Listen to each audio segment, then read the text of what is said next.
Да, артист, я им рожден. Ты кто такой вообще? Что за странный парень? Здравствуйте, это я. Легенда. Тихо, тихо, тихо, зайчонок. Кукушкина нужно пропускать через себя как радиацию. Еще раз мне это скажешь. Ну что ты, рассказывай. Вот так. Спасибо. Друзья, YouTube в России заблокирован, поэтому я снова напомню. Ваш лайк, ваша подписка сделают это видео заметнее для большего количества людей. А ваши донаты, ссылка на них в описании, помогут нам снимать интересные видео и дальше. Спасибо и приятного просмотра. Никита, мы очень давно мечтали с тобой поговорить. В последний момент мы были к этому близки в 2022 году, но ты тогда дал интервью Кате Гордеевой. Совершенно замечательное интервью, по ссылке в описании оно есть. Посмотрите. Мы тогда с тобой решили, что встретимся, когда начнется следующий этап. Кажется, этот момент настал. Ты играешь заметные роли в немецком театре, ты начинаешь ездить со своим спектаклем, и ты снялся у большого американского режиссера Даррена Аронофски. Поэтому про новую жизнь с тобой очень захотелось поговорить. Конечно, давай.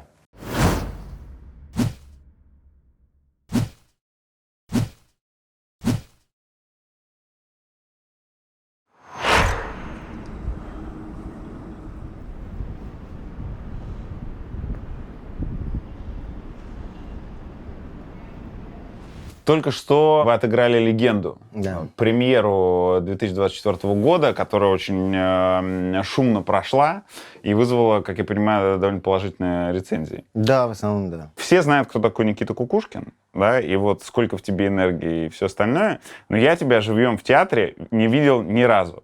Сегодня было впервые. Что ты успел сделать за это время? Ты успел целовать ноги, проломить голову по стену головой, несколько раз выйти с полностью голой задницей на сцену и с голой задницей в стрингах. Фантастическая пластика, фантастически опасный ловкий кувырок с приземлением на спину. И, в общем, я видел, как реагируют люди. Ну, ты же просто забирал этот вечер. Сегодня на 50-60%. А, это 50-60%? Да, это около 50. Я думаю, весь спектакль прошел около 90-95%. Мою работу я могу оценить на 55-60. Можно дотянуть до 65, если постараться. Сколько ты уже играешь в Германии? В разных спектаклях? Смотри, значит, за последний год-полтора у меня вышло 4 премьеры. Так же, как 10 лет назад, на самом деле. 10 лет назад я выпускал по 4 премьеры в год. Прилетала ли тебе уже какая-то реакция от немецкой публики? Узнавали, передавали респект, ждали у служебного входа? Значит, Пролом вот этой вот интернациональной стены. да. Берлинской, как мне Ты знаешь, это очень смешно на самом деле, потому что я играю в опере, на которую мы выбирали между этими двумя спектаклями. Опера будет через пару дней. Там была интересная ситуация. Я позволю о ней рассказать, может, как-то с гордыней я со своей уже сладил. У меня нет там ни одного слова, но в основном пластика. Это было очень странно, потому что там оркестр, опера, значит, певцы. И на аплодисментах, когда мы выходим все, наверное, в 80% выхода на аплодисменты, они у меня так получалось, что самые громкие были. А потом еще и пресса. Там, значит, вот, написал, наверное, там вот этот Кукушкин, бриллиант, но я просто запомнил это. Вот, то есть пресса меня выделяла, хотя я был абсолютно... то есть персонаж, который был, спасибо огромное Кириллу Семеновичу, прописан, вот, значит, прямо такие рэперные точки были там. Никита открывает дверь и заходит. Никита достает нож и взаимодействует с, значит, графом Альмавиве.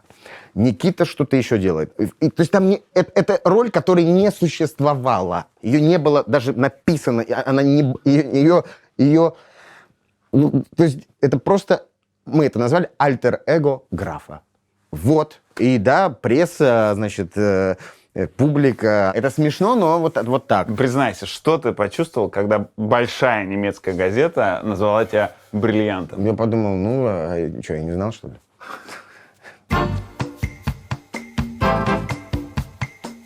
Роскомнадзор опубликовал проект приказа, который обязывает операторов связи и интернет-провайдеры передавать данные об устройствах, с которых пользователи выходят в интернет, а также об их местоположении. Но если использовать качественный VPN, то отследить и заблокировать подключение будет не так просто.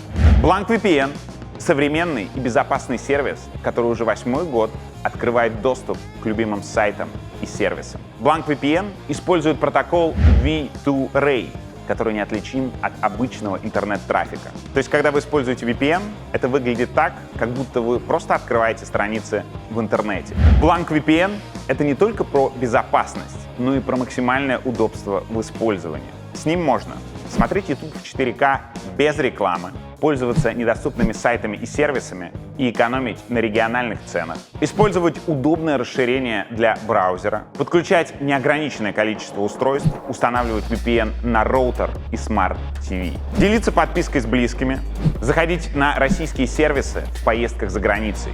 И еще никакой рекламы, перегруженных серверов и просадки по скорости, как бывает у бесплатных VPN. С промокодом ВДУДЬ все новые пользователи могут получить скидку 58% на годовую подписку. Сервис можно опробовать в течение 30 дней с гарантией возврата, а оплатить российской картой, иностранной картой или криптовалютой. А если будут вопросы, профессиональная команда поддержки поможет с установкой. Сканируем этот QR-код или переходим по ссылке в описании и пользуемся свободным интернетом без ограничений. Вперед!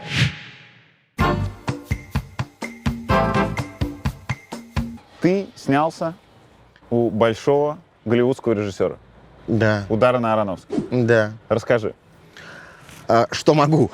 Ты не все можешь рассказывать. Вообще, да. Фильм выходит, я так понимаю, типа лето 25-го. Предположительно. Да. Но что ты можешь рассказать? Я могу рассказать, наверное, только то, что я задавал этот вопрос, что могу, что не могу. Даррен был у меня на спектакле. На каком? Так же, как и ты.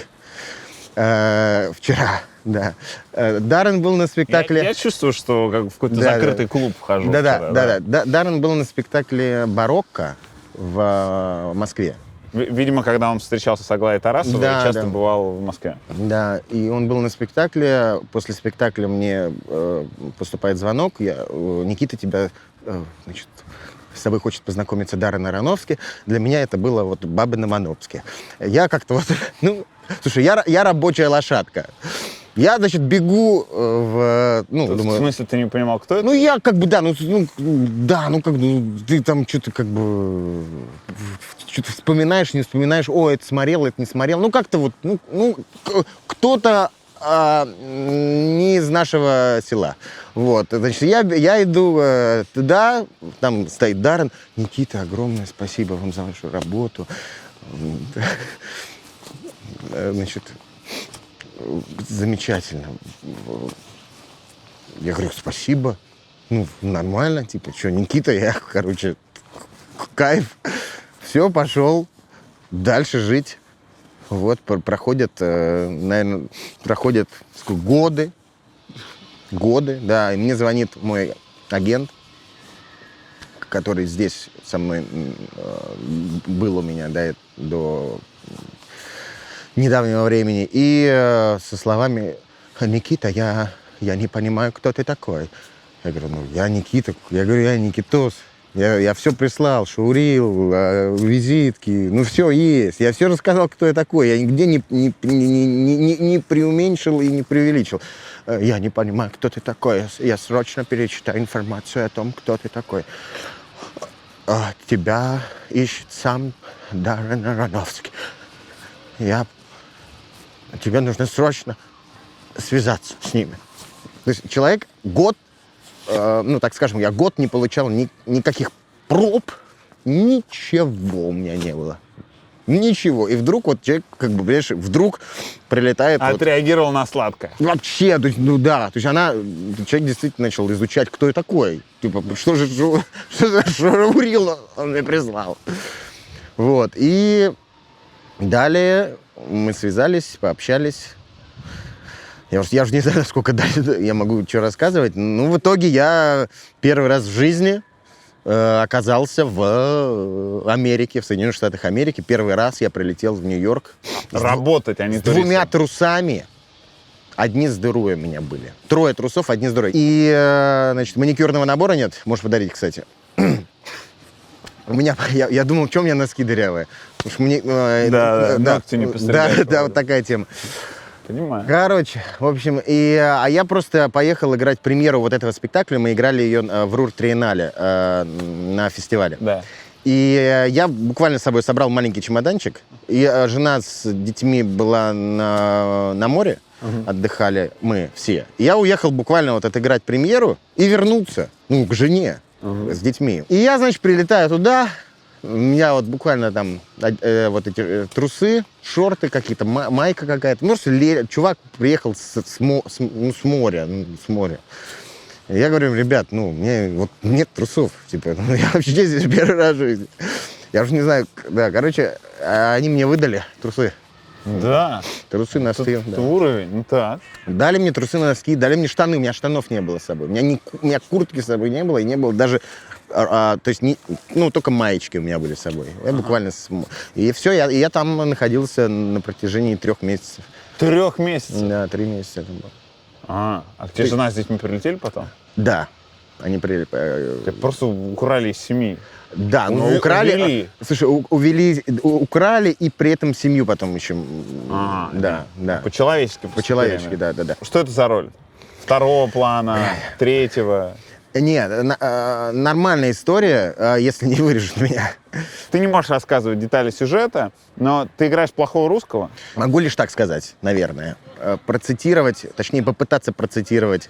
Да, я часть той силы, что вечно хочет зла и вечно совершает благо. Наверное, это я могу сказать по причине того, что я, дурак, понял это об этом персонаже буквально за 2 съемочных дня до окончания моего съемочного процесса. Но это очень важная для меня была находка, и вот это я могу сказать. Ты играешь на немецком, английском, русском. Да. Но больше, по-моему, было на немецком, если честно. Да, конечно. Ты просто повторяешь текст, или ты уже говоришь по-немецки? Выдам тайну. Нет, конечно, я не смогу с тобой поговорить на немецком. Я не смогу. И, в принципе, наверное, только Один из всех нас сможет действительно поговорить на немецком. Это просто работа с Кирой, нашей замечательной Кирой, спасибо огромное. Она наш коуч, с которым ты взаимодействуешь и работаешь, начинаешь примерно за месяц, в идеале за 1,5-2 до начала репетиции. И она интонационно, мелодически, смыслово с тобой всю эту историю, по сути, выучивает. И поначалу у тебя идет перевод в голове того, что ты говоришь. То есть у тебя постоянно ты произносишь, грубо говоря, одно, а сразу же переводишь на русский себе. Потому что ты должен понимать, о чем ты говоришь, о чем ты играешь.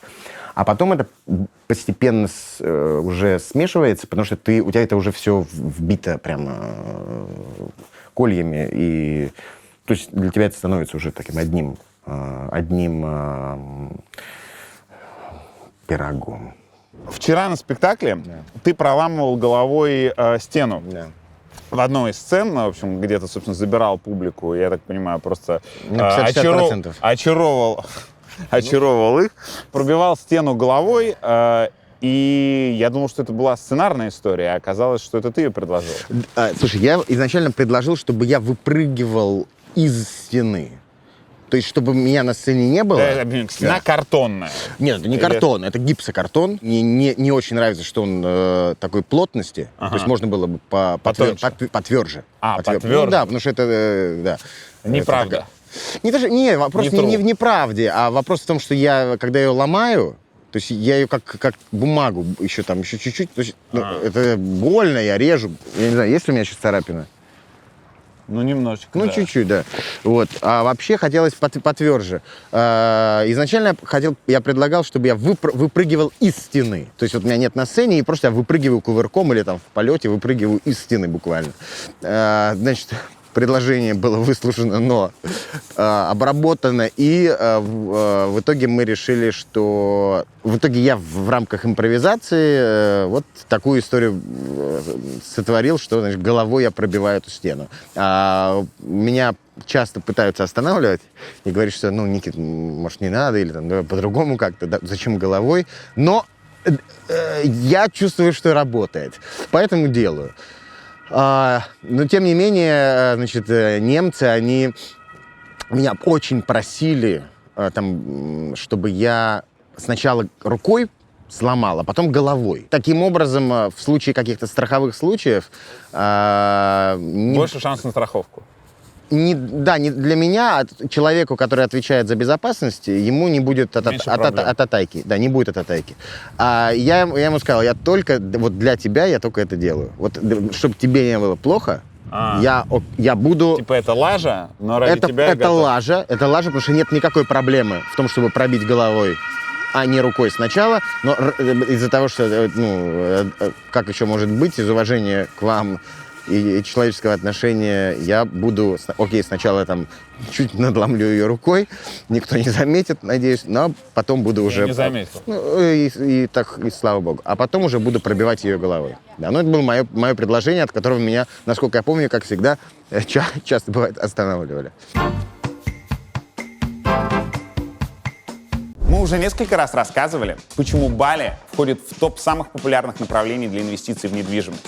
Рынок жилья на острове стремительно растет, вариантов для инвестиций очень много, поэтому важно внимательно выбирать проекты и застройщиков. Break Property — один из крупнейших девелоперов на Бали, который работает на острове с 2016 года. Вся недвижимость Break Property в шаговой доступности от океана. В прошлом году средняя фактическая загрузка объектов компании составляла 86% в месяц. Доходность инвестиций при такой загрузке 12-16%. В портфеле Break 17 построенных и строящихся проектов курортной недвижимости под разный бюджет. От комплексов вилл до апартаментов в наиболее доступном ценовом сегменте от $90 тысяч.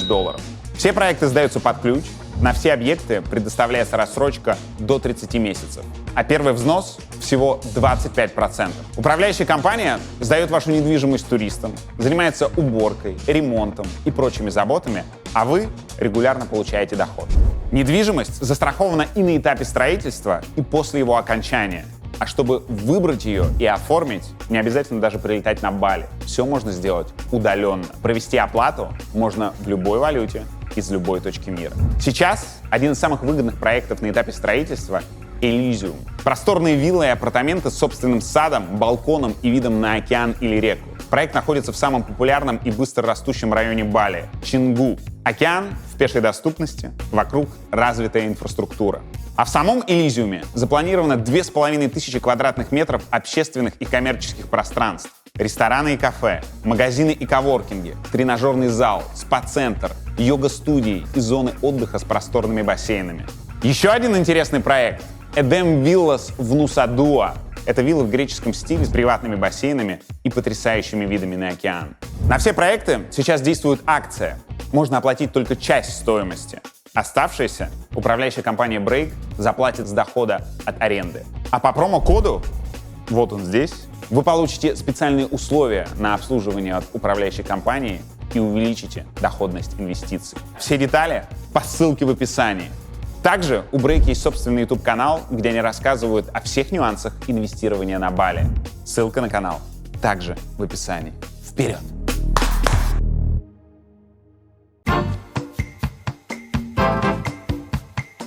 Ты еще рассказывал про билеты. Ты мне оставил билет здесь. Сколько стоил? Я 16 евро. Но зато это был супер вип, это была ложа. Это была ложа за 16 евро.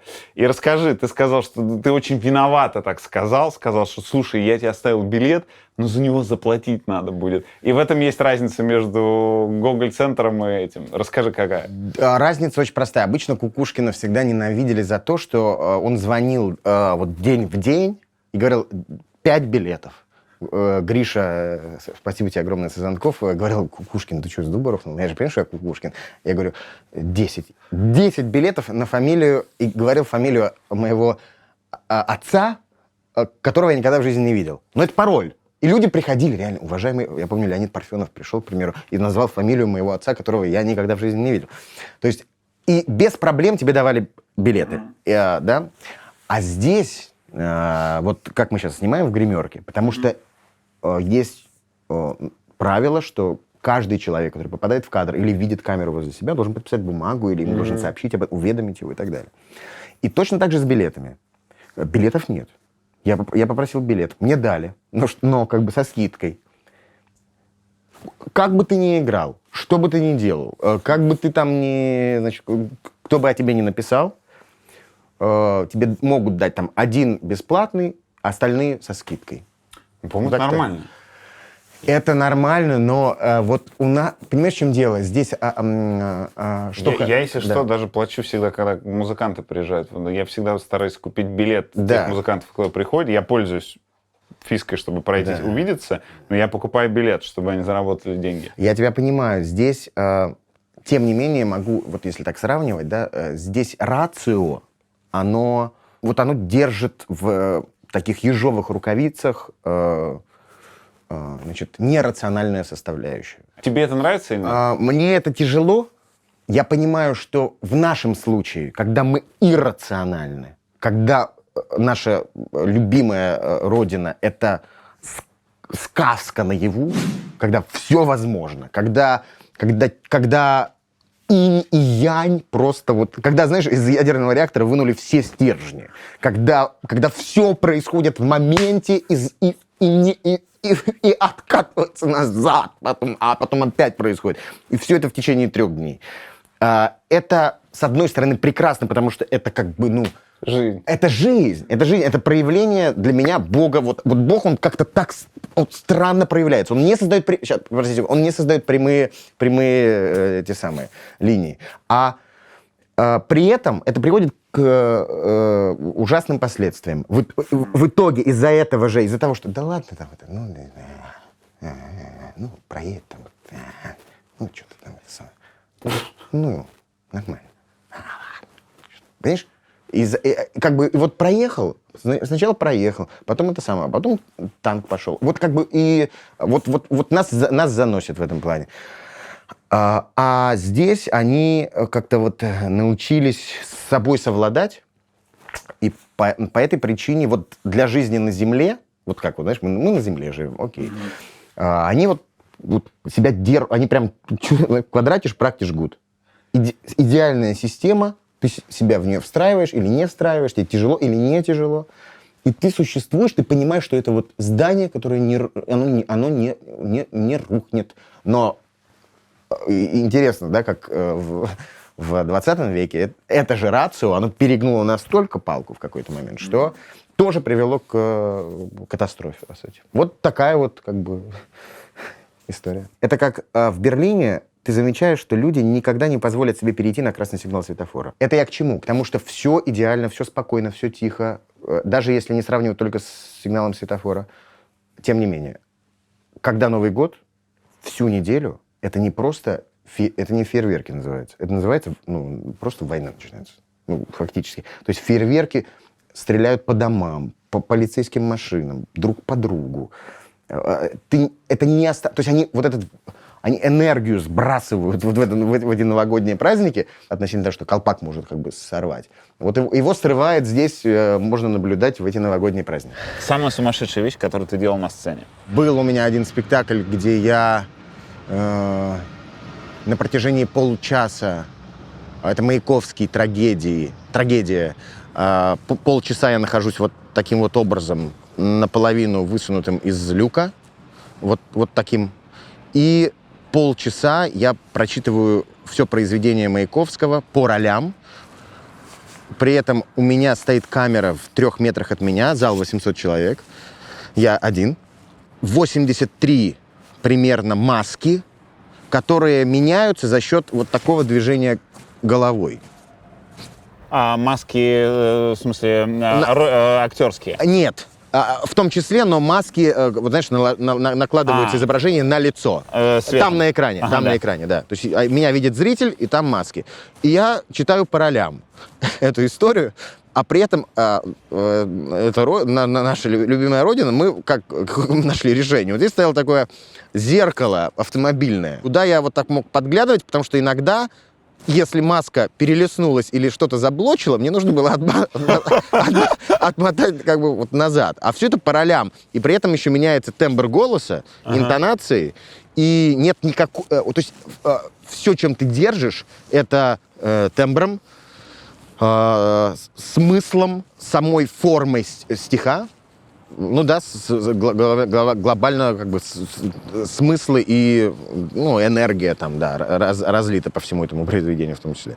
Вот. И на протяжении получаса ты держишь вот в абсолютной статике аудиторию 800 человек, при этом перематывая маски вот таким вот образом и тембрально постоянно, и, в принципе, переходишь от персонажа к персонажу, и при этом у тебя еще есть история, где ты говоришь за автора. То есть ты говоришь за облачко какое-то, там говоришь облачко. Дальше у тебя идет, значит, история облачка, какая-то да, линия, и, значит, реплика. И потом ты делаешь, значит, перематываешь, автор говорит, сноска, и потом ты дальше уже продолжаешь каким-то следующим персонажем. И никакой физики, такой, который ты делал вчера. Это первая история, которую бы я к этому отнес. Может быть, еще одна история, это когда я себе распорол голову на сцене. Вот здесь у меня шрам примерно, 5 сантиметров, вот так. И вот здесь еще. Штырь вошел в голову здесь, распорол мне голову. И здесь он мне тоже вскрыл. И когда я так дотронулся, это как коровье вымя было, а при этом у меня роль через весь спектакль. А это в Гоголь-центре было? Это было на платформе еще. А спектакль остановиться не может. Через секунду мне залезать на 4 метра и читать монолог. Я, значит, у меня распарывается голова, я не буду вдаваться в подробности, почему, не успели, что-то не подготовились и так далее, не было света, неважно. В общем, я думаю, надо играть, как бы со щитом или на щите. У меня пацаны там, мои ребята, как бы. За себя и за Сашку. Вообще, да, это наша земля. Вот, и я значит, залезаю на эти 4-5 метров, читаю, значит, монолог, там, что-то там, боги. Я хочу жрать, вот, там персонаж полутварь был такой, вот, видимо, есть. Вот, и, значит, сидит драматург наш, который говорит, к нему подбегает второй режиссер, говорит, мы кровь не заказывали, не заказывали. А он смотрит, он восхищается своей, это была вот первая работа, так, он говорит, заказывали. А я просто, вот, у меня кровь, то есть у меня есть фотка, ты можешь ее вставить. Это 4 листа А4, вот так, с 5 метров просто капает кровь, льется. Я спускаюсь вниз, я подскальзываюсь на крови, на своей, ухожу за сцену. Там меня встречает наш режиссер француз Давид Бабе. Он сразу хочет звать медика, как бы, или кого-то, потому что, человек просто, у него просто голова раскрыта. Я говорю, нет, я иду играть, значит, за себя и за Сашку. Это самое, срочно мне спирт. Спирт, перекись, все, что есть, давайте мне сюда. Все. Я беру спирт, просто выливаю себе в эту рану, чтобы она, знаешь, типа просто вот она... Обеззаразить. Обеззаразить, чтобы она сгорела у меня, я не знаю, там, знаешь, обуглилась. Перекись туда же лью, и все, я как бы готов выходить. Спустя какое-то время я начал терять сознание, и тут уже стало понятно, что я таким образом пацанам не помогу, а я, наоборот, хуже сделаю, то есть это как гордыня. В этом плане я как-то на себя буду работать уже, а не на общий процесс, и по этой причине меня перебинтовали, увезли просто зашивать мне голову. Наверное, вот эти три истории... вот была еще история, слушай, вот на «Человеке без имени», чтобы не просто... как в русской версии еще? И там, и здесь, да. На меня упала пианино. Вот такая была история. На меня падает пианино в самом начале спектакля. 20-я минута спектакля. Я взаимодействую с пианино. Оно как-то перестроено в такой снаряд для гимнастических упражнений в том числе. И меня накрывает пианино. Все оно падает, колесико ломается. Меня накрывает пианино со всей вот этой, значит, историей, которая внутри. То есть оно тяжелее, чем обычное пианино. Оно меня накрывает. У меня торчат только ножки мои, вот оттуда. А я понимаю, что я как бы, я должен продолжать, я должен играть. Потому что, со щитом, либо на щит, у меня нет вариантов. Там сидит аудитория, торчат мои ножки, я продолжаю говорить текст. Все, что я вижу, как подходит, значит, гениальный музыкант, который сотворил весь этот инструмент в нашем спектакле, Петр Айду, который подходит вот со стеклянными абсолютно глазами, он мне вот так, он не артист, потому что, как бы, я имею в виду драматически, он подходит вот так, смотрит на меня мимо, я это вижу, мне софиты слепят, я лежу, у меня кровь где-то там течет, я чувствую из головы, откуда-то у меня ножки. Он вот так смотрит мимо меня и говорит: уходим. И он уходит. И он уходит. Никого. Он вот так уходит. И вот так. На костяных ножках. Вот если бы ты бы подошел вот в такой ситуации, и никого нет. Уточни, а ты не можешь двигаться. Я не могу. Вот я сейчас на тебя положу пианино, а твой рост еще, мой рост, то есть у меня так торчит голова, и вот ножки, максимум. И вот человек подходит и говорит: уходим, Никитос, уходим. И уходит. И никто ко мне не подходит, а зал вот так, столько же примерно людей, сколько вчера, такой большой зал. Ага. Я, значит, понимаю, что я должен играть, как бы, я пытаюсь стабилизировать речь для того, чтобы как-то, вроде все нормально, зал молчит, тишина, он, наверное, думает, что все так и должно быть. И я как бы изо всех сил я пытаюсь поднять пианино, нет, не получается у меня, я выковыриваю себя из-под него, а там струны меня дерут, я вылезаю из-под пианино и понимаю, что никого как бы нет, я один. Где-то там на меня смотрят помощники, как бы, наши ребята. И они понимают, что если Никитос продолжает работу, есть такое правило у нас, что причиной остановки твоей игры, работы или не приход в театр, это правило в Гоголь-центре у нас такое было, это смерть. То есть если ты не можешь никаким образом уже взаимодействовать со своим телом, не знаю, да, то ты остановишься. Но ничто не может послужить остановкой в рамках спектакля. Ты должен продолжать работать. Они верят в меня, я верю в них, и я им за это благодарен. Они верят, что я продолжу. Я продолжаю. Я вижу это пианино, мне с ним взаимодействовать. Я как бы вот таким вот... я на мотоциклах катаюсь, и я понимаю, что я попытался как-то вот так поднять, как обычно поднимают байки в случае, если ты их заваливаешь. Вот, в общем, один раз я попытался поднять, это не получилось.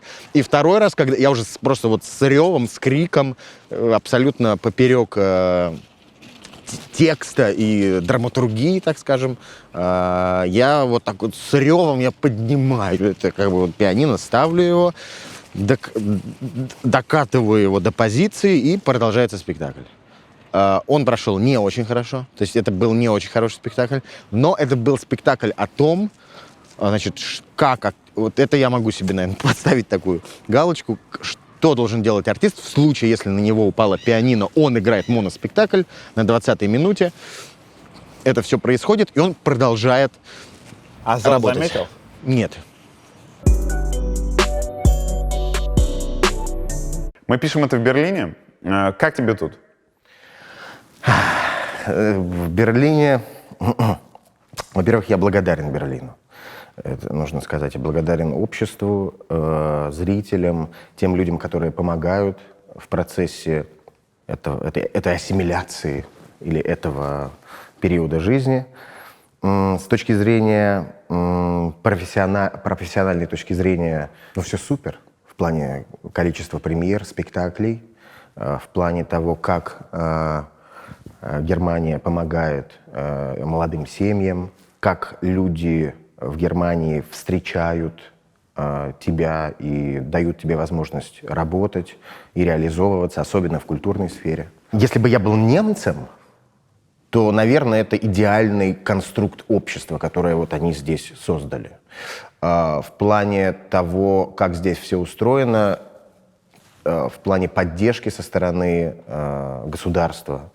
Так скажем, я себя иногда порой ощущаю, как будто бы я живу в кирпиче с большим количеством границ и правил, законов, которые мне необходимо выполнять или исполнять. Я иногда это сравниваю с тем, что я таракан, который лежит в морозилке и в папке с документами, и мне приходится в этой папке как-то значит, жить, передвигаться. Меня немножечко обжигает мои лапки, вот, потому что действительно большое количество там, документооборота, бюрократии, но в том числе очень важный момент, что я понимаю, это все сделано для того, чтобы общество себя чувствовало комфортно. И, наверное, вот этот момент какого-то энергетического, что ли, такого, не знаю, порой бывает такое, но честный вопрос, честный ответ.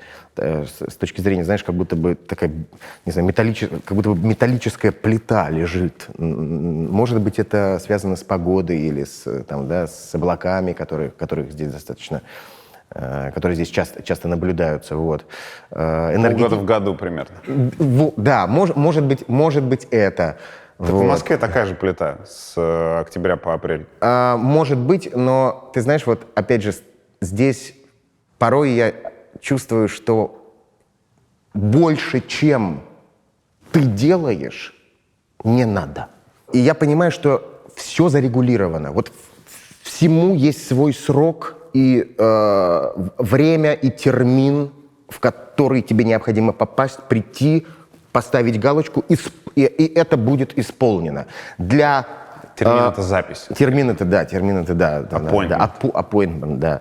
В моем таком немножечко, не знаю, с точки зрения, наверное, менталитета или еще что-то, да, вот это, не знаю, простор какой-то там, значит, что?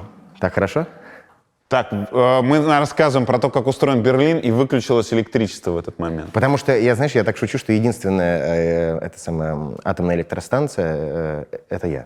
Которая осталась в Германии. Которая, да, приехала. Слушай, ты говорил, что типа, это для удобства. Но для какого это удобства? Смотри, смотри, значит, я понимаю, знаешь, в сравнении, здесь полицейские не берут взятки. Кажется, удобным было бы, если бы он там пропустил, закрыл глаза, там, значит, и ты поехал дальше. Но в итоге это оборачивается тем, чем оборачивается, войной. Поэтому, да, порой бывают перегибы с точки зрения вот этих всех процессов регулировочных, так скажем. Тем не менее, я понимаю, что мне в этом сложно, периодически бывает, но я понимаю, что для комфортного существования общества и на длительной дистанции, на стратегическом уровне, я понимаю, что это дает свои плоды, очевидно. Поэтому, да, мне с этим тяжело, бывает, с бюрократией и так далее. Но я понимаю, что для тех людей, которые здесь живут, которые здесь родились, они просто нашли, вот они, по моему ощущению, в таком золотом веке живут, когда они и с прошлым разобрались, и в настоящем находятся адекватно, и там возникают вопросы по поводу будущего, и они на эти вопросы себе постепенно отвечают. Следишь ли ты за новостями? Какими? Ну, просто ты сейчас рассуждаешь, как человек, все-таки, мне кажется, который не совсем в новостном контексте. Так-то в Германии все довольно сложно. Смотри, я понимаю, что есть вопросы у них, касаемые внутренней политики, да, устройства и так далее. Тем не менее, я пребываю в неком сравнении. Понимаешь, да? Например, мы путешествовали по Германии с семьей, и специально, знаешь, я уезжал на какие-то улочки, мы съезжали, специально подальше от центральных каких-то площадей маленьких городков. И на что я обращал внимание, потому что я хотел, как раз мы когда уехали из России, я вот буквально шаг, и мы бы начали бы строить там дачу. И я как раз изучал... В Москве? Ну, не в Москве, там, да. В России? Да. Вот. И я изучал как раз-таки все вопросы досконально, касаемые значит, кровли в том числе. И так получается, что я начал обращать внимание на крыши домов. И удивительным для меня было то, что 99% этих крыш — это глиняная черепица, которая на самом деле является одной из самых дорогих способов укладки крыш. И только 2 раза я встречал значит, фальц. Все остальное — это глиняная черепица. Причем дома все были... Вот не было такой большой разницы, значит, вот у нас там, значит, 5-метровый забор, значит, 5 этажей, и халупа. Нет, такого не было. А в основном это 2-3 этажа. Снаружи ты никогда не скажешь, богатый это человек или нет. Заборы низенькие, прозрачные. И еще, наверное, с этим связан был интересный момент. Я дочку, когда вожу в школу, у нее раз в неделю есть занятия в спортивном зале. И я всегда ее отводил, точнее, до этого, когда проезжал мимо здания, мне казалось, что похоже на какие-то гаражи, кирпичное строение. Вот если бы у нас там это было, я бы так мимо проходил, там не написано «Дворец спорта», там «Супер-мега-класс», там, значит, светящиеся буквы или что-то такое. Просто какое-то здание, 2 этажа за гаражами буквально, вот какое-то странное, знаешь, там, непонятное место. А потом, когда я отводил туда дочь, я такой иду туда и понимаю, что нам туда, за гаражи. Открывается дверь, открывается вторая. Я провожу ее дальше, и я понимаю, что внутри технопарк. То есть супер какой-то огромный большой спортивный зал, какие-то, значит, примочки технологические. И тут я понимаю, что все главное, ценное, важное, оно не на виду, этим никак не бравируют передо мной, а это все, вот мы из кирпича построили здание, мы написали на маленькой табличке, что у нас тут, там, не знаю, дети занимаются спортом, никаких дворцов там и чего бы такого. Вот в этом плане тоже интересное наблюдение за немцами. Как надо, не более чем надо. Если крыша, значит, это черепица, почему? Поэтому ни больше, ни меньше. Вот качественно, значит, соотношение цена-качество, вот они соблюдают. И в этом плане, с одной стороны, это барьер, где хочется взлететь куда-то в небеса, значит, там это самое, достичь других планет, сломать голову не рукой сначала, а потом головой, а сразу головой влететь. А с другой стороны, я понимаю, что это было, значит, выверено, и есть тому объяснение какое-то. Порой с этим тяжело, но мозг понимает, для чего это необходимо. Никита, я еще когда смотрел тебя у Кати Гордеевой, я просто обратил внимание, как же ты раздаешь стили. Спасибо. Просто как роутер. Там очки. Ты готовил, эту шутку ты готовил. Не, я часто употребляю роутер как метафору чего-либо, что распространяет. Там еще очки Робокопа были. Да? Они с собой. С собой. Не здесь. Но можешь как-то прокомментировать? Вот это очень ярко, но я так понимаю, логика другая в том, что это практично. Смотри, во-первых, в этих же штанах и в этих, значит, кроссовках я был еще и у Собчак. И у Кати, и у Собчак. Да, так что ты на развилке. Ага. Но я думаю, все будет хорошо. Смотри. Налево значит, пойдешь. Да, но мы идем... Да. В общем, что, рассказать, почему оно так или Нет, что? ну, во-первых, у тебя все прицеплено. Это вот, Так, вот давай, это что такое? я Карабин? тебе объясню, смотри. Значит, Это держатель для флешек? объясню тебе, смотри. Суть в том, что в противном случае, если это будет не так, это будет либо сломано, либо утеряно. То есть, значит, все должно находиться в одном аксессуаре. Так. Это как на unpacking, да? Да. Значит, все должно находиться в одном аксессуаре. Это карабины, которые там 2300, мы вчера проверяли, 2300 они держат. КГ. Ну да. Соответственно, этот самый чехол для... Здесь как раз мои очки. А можно померить? Те же самые. Да, можно померить? Да, конечно. А как вот это? Нет, это специально, чтобы ты их не мог... Чужак не. Чужак. Да-да-да. И Да. Или вверх ногами? Нет, все правильно, и ты можешь их вот так вот надавить, и если ты едешь не на велосипеде, а просто вот так, чуть-чуть надави, все. Или вот так вот можешь сделать, и они у тебя чуть-чуть, видишь, будет вентиляция. Они, это фотохром, то есть они у тебя, когда солнце, они темные, Так. когда ты в помещении находишься, они прозрачными становятся. То есть удобно, практично. Значит, дальше. Ну, Так. ты можешь их пока на себе... Ну, Не, давай хочешь, давай. спросим, да, забудем, потеряем. Хорошо, Так. это правда. Да. Наушники в том числе у меня, значит... Наушники точно. не это, знаю. это наушники, то есть титановый этот, Ага. колечко, карабин, наушники, чтобы не потерять, ну, потому что иначе потеряются или сломаются. Ага. Я знаю себя, то есть вот даже по спектаклю ты мог видеть или не видел, что у меня 2 бодипака вместо одного. Это звук. Это звук, да. По причине того, что один постоянно заливается потом или ломается, что тоже возможно, и он переключает меня с одного на другой. Значит, здесь у меня точно так же карабин. А карабин зачем? На случай, если просто мы карабкаться куда-то будем? Смотри, на самом деле он порой выручает, но я понимаю, что мне, то есть смотри, грубо говоря, если мне нужно что-то взять, я, грубо говоря, отстегиваю карабин, там, ну, предположим, я куда-то пришел, я взял наушники, зарядил их, потом я понял, то есть, если бы это было в карманах, это было бы утеряно. Понятно. Мне их куда-то нужно положить. Мне удобно, что они находятся здесь, и я всегда одной рукой могу действовать, одной рукой я могу открыть все и там... Так.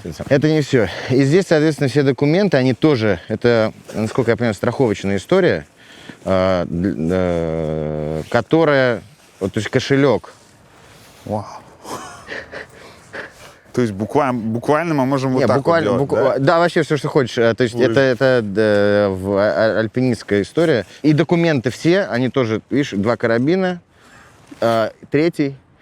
Это не, понимаешь, выглядит... Это супер. Это, знаешь, вот к 34 годам, когда ты понимаешь уже себя и как ты можешь взаимодействовать с этим миром, то ты стоишь, значит, ты работаешь, касса, так, мне нужно за что-то заплатить.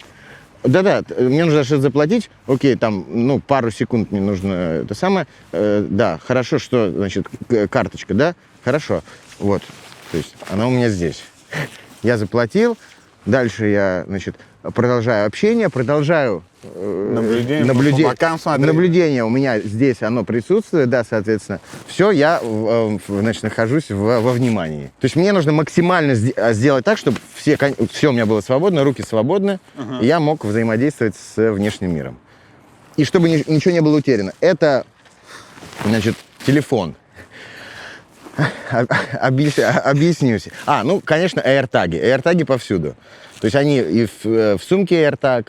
AirTag — это ты можешь по локатору определить местонахождение своих вещей. Да. Ну, что же будет утеряно мной, я это знаю. Телефон у меня был украден в Берлине после спектакля, после премьеры «Фигаро». Буквально чувак подошел с какой-то табличкой, типа, он как бы играл в то, что он не может разговаривать. И он с табличкой так подходил. Мы как бы, ну что сделали? А я сердобольный, я, конечно, как что-то начал искать. А потом смотрим, значит, выбегает девушка, говорит: ребят, проверьте, что у вас лежало на столе. Потому что, скорее всего, он... А это где было? В гримерке? Нет, прямо возле театра в кафе. Он просто поставил табличку вот так смотрит в глаза вот так, а я сердобольный, как бы. Руки работают. А руки, да, и вот он так закрывает мой телефон, забирает. Все, с этого момента у меня привязан телефон, то есть титановая история, тоже карабин, AirTag. Выглядит как шланг для колоноскопии. Да, приходишь домой, вот пришел домой, да, когда ты это самое, раз, все. Ты, соответственно, поставил на зарядку, это еще не все.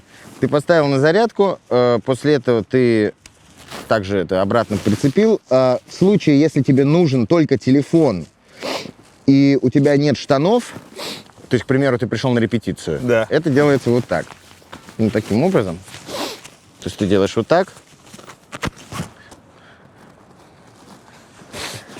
Понимаешь, с одной стороны смешно, с другой стороны я понимаю, то есть это с тебя никак уже никто не снимет. Сюда же я могу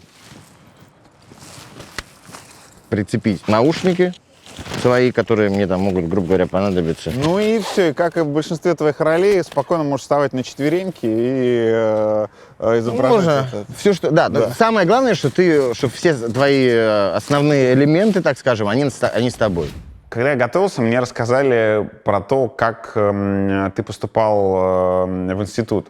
Что я слышал про абитуриента Кукушкина, человека, который поступал в театральный институт? Рассказывают, что ты, я не знаю, как это выглядит, но, в общем, вы тусуетесь, видимо, как в фильмах, когда поступает в театральный институт, вы все тусуетесь в каких-то общих там пространствах, все остальное, повторяете свои басни или что-то еще для того, чтобы пойти и проявить себя между приемной комиссией. И говорят, что Кукушкин ходил тогда и к каждому подходил и говорил: можно я покажу тебе свою пиписечку? Правда ли это? И что было дальше? Ты знаешь, я тебе так скажу. Вообще, я когда думал про название нашего интервью, почему-то мне в голову пришло такое, значит, название «Кукушкин легенда». Или «Легенды». Почему так? Потому что действительно, и ты, во-первых, ты был на спектакле. Первый раз, когда ты меня увидел на сцене, это был спектакль «Легенда». Да. И он состоит действительно из там, 10 легенд о Параджанове. Некоторые из них являются правдой, некоторые, может быть, правдой, а некоторые правдой, но он и сам о них забыл. Вот в моем случае я 100% так шутил, скорее всего, точно.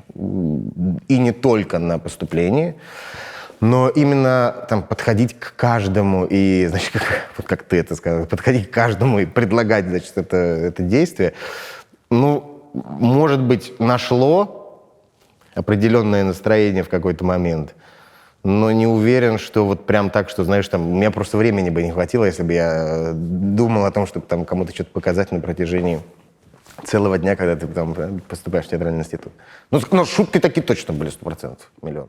Я слышал, что ты подходил, а потом подошел к какому-то чуваку, и он сказал: если ты еще раз так сделаешь, я тебе дам по лицу.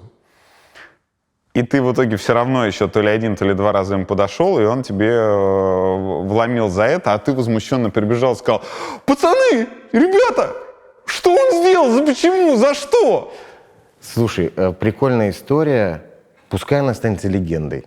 Вот я клянусь, бывает такое, я не хочу тебя обманывать, бывает такое, что люди мне рассказывают истории про меня. Я сначала говорю: да не-не-не, ну это бред, этого быть не могло. А потом, с Сашей Палем такое бывает очень часто, он говорит: Никит, подожди, вот ты это сделал. Я говорю: да, все, было. Я за свою жизнь, я бы удар по лицу запомнил. Или некую агрессию в мою сторону, такую физическую, я имею в виду, проявленную в некой физике, в физическом действии по отношению ко мне. Но вот такого, чтобы меня кто-то ударил куда-то по лицу или там еще как-то, значит, в момент поступления в институт, я помню, как один парень, вот, я не знаю, с этим связано, я что-то подходил, шутил, это я вот помню. И он, значит, это был один из тех ребят, который потом Кирилл Семенович учился, Серебренников. Я говорю, я что-то говорю: о, смотри, а у него там лежал пистолет, ну, какой-то, знаешь, ну это был это был пистолет, который там, не знаю, в самооборону, у него были все документы необходимые и так далее, неважно. Вот, и я подхожу, говорю: о, у тебя пистолет. Ну, типа, абсолютно сам. Он говорит: еще раз мне это скажешь, я тебя ударю, ты понял? И потом он встал, увидел скейтбордиста, пошел к нему, встал на скейтборд и упал. Вот это я помню. Это момент такого какой-то, значит, агрессивного противостояния в рамках поступления. Ну, вот именно вот эту такую легенду, ну пусть будет. Ну, милая, ну пусть будет. Но я всегда решал моменты, вот, знаешь, связанные с агрессией. У меня были моменты в жизни и с каким-то физическим воздействием. Значит, один раз я шел в театр юного актера, и ко мне подошли 2 парня, дагестанцы, которые, я не помню, какой это был год, они начали: пойдем, короче, мне там нужно 1000 рублей, наш друг что-то там сидит где-то там, в ВДНХ. Я им говорю: ребята, мы же с вами, ну, живем в одной стране. Вы же, ну, я знаю огромное количество ребят из Дагестана, которые занимаются спортом, которые там, ну, вот в это свои... Они говорят, давай поборемся, сходим там во двор, поборемся, типа, ля-ля-ля. Я говорю, ну, я знаю огромное количество, мы же должны... Я гордиться хочу вами, я хочу, чтобы вы занимались спортом, чтобы вы там, не знаю, там... Ну, я знаю этих людей. И мы с ними разошлись, в итоге я их там как-то, ну, приобнялись, я пошел по своим делам, они по своим. И еще была у меня ситуация, тоже связанная с вот таким моментом. Это когда я шел с концерта группы «Пятница», мне было лет, наверное, не знаю, 12-13, и там на нас напали какие-то ребята, там, вот как раз в то время было, там, Гриндерс и вся вот эта фигня, лысые, ну, неважно. Они выхватывают нас кучку, которая идет, значит, от концерта к метро, они выхватывают нас, я стою маленький, вот так смотрю на этого чувака, он говорит, давай, типа, деньги, где там, телефон, мобильный, там, ля-ля-ля. Я достаю телефон, говорю, вот, у меня Nokia, это что, 3310. Он говорит, ну, давай, деньги, короче, деньги. Я достаю кошелек советский. Я у мамы взял советский кошелек такой, знаешь, с 3 кнопочками. Я открываю кошелек, говорю, ну, вот, берите, потом у меня мелочь какая-то, знаешь, 10 рублей. Ну, все, давай, короче, иди отсюда. Он отворачивается от меня, я вот так, ну, стучу по плечу, он что тебе надо? Я говорю, спасибо. Обнимаю его тоже, короче, и ухожу. А это скины были? Да, что-то такое. Ну, я могу предполагать, но да, насколько я понимаю, да. Вот так как-то у меня решаются такие ситуации в жизни. Как часто из-за твоих шуток, вот таких, которые были или не были при поступлении, тебя принимали за гея? Ой, это, мне кажется, очень часто. Очень часто, скорее всего... Не, ну я помню, вот самый такой момент, я снимался в фильме «Около футбола». Ко мне подходит ассистент по актерам, который спрашивает меня, Никит, а скажи, пожалуйста, ты... ладно, я не буду тебе говорить. Я говорю, что ты говоришь, что просто любой вопрос задавай. Он говорит, да я не буду, я говорю, давай, если будешь. Слушай, ну у меня подруга ходит к тебе в театр, она прямо все знает, там, очень уважает. Ты гей? Ты любовник Кирилла, правильно? Я так понял. Легенда? Я говорю, не совсем. Но в тот момент я понял, что никогда я не буду думать или утверждать что-то о человеке, в случае, если я своими глазами не наблюдал то или иное. Вот этот момент меня научил не принимать решений или не делать каких-то умозаключений относительно человека в случае, если я не видел это своими глазами. И да, 100%, не знаю, сотни раз так люди думали, скорее всего, вследствие шуток или вследствие каких-то, да, не знаю, чего-то такого. Да. Тебя это когда-нибудь напрягало? Никогда. Или наоборот, веселит и раззадаривает? Но это легенда. Это легенда. Пусть будет все, что угодно. Это же, понимаешь, это же не касается меня. Это очень важный момент. Меня это никак не касается. Вообще абсолютно. Это то же самое, что если бы люди сказали, что я слон. Что, я должен оправдываться? Я не слон. Я люблю слонов. Замечательные животные. Но я не слон. Мне нужно... Представляешь, сколько людей обо мне что-то думают? У меня времени нет. И времени, и желания подбрасывать, значит, эти дрова в этот костер, и чтобы он полыхал еще сильнее. Зачем? У меня есть траектория, цель, и я к ней должен идти. И, соответственно, подбирать инструменты к ее выполнению.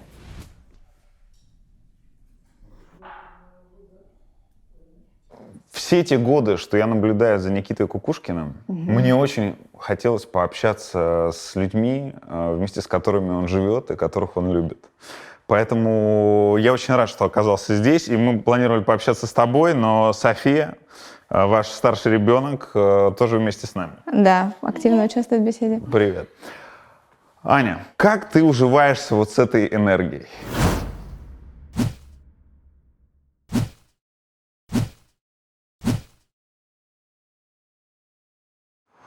Ты знаешь, это смешная очень цитата Кирилла Семеновича Серебренникова. Он сказал, что Кукушкина нужно пропускать через себя как радиацию.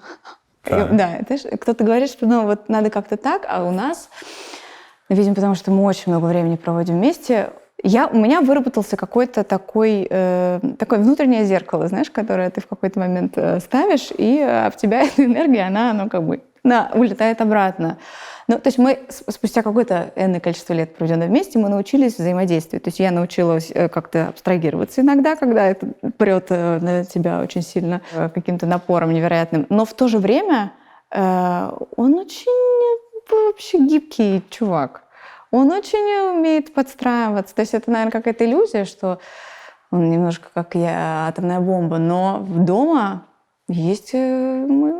Он умеет, в общем, находить какие-то... Или просто отдыхает дома? Нет, не то чтобы отдыхает, но пытается, я думаю, что подстраиваться под нас, потому что все-таки тут 3 человека живет, а не он один, и как-то грамотно себя собирает дома. То есть не дает вот этому распыляться. Пусть он это делает на работе. Вот. У вас большая квартира? Да, нам очень повезло с апартаментами в Берлине. У нас 170 квадратных метров, и это реально, это везение. То есть найти хорошую квартиру в Берлине, это прям как бы чудо. Я наслышан. Вот. И главное, что мы не пробовали, не искали, она просто нам как-то подвернулась по стечению обстоятельств, и вот мы здесь.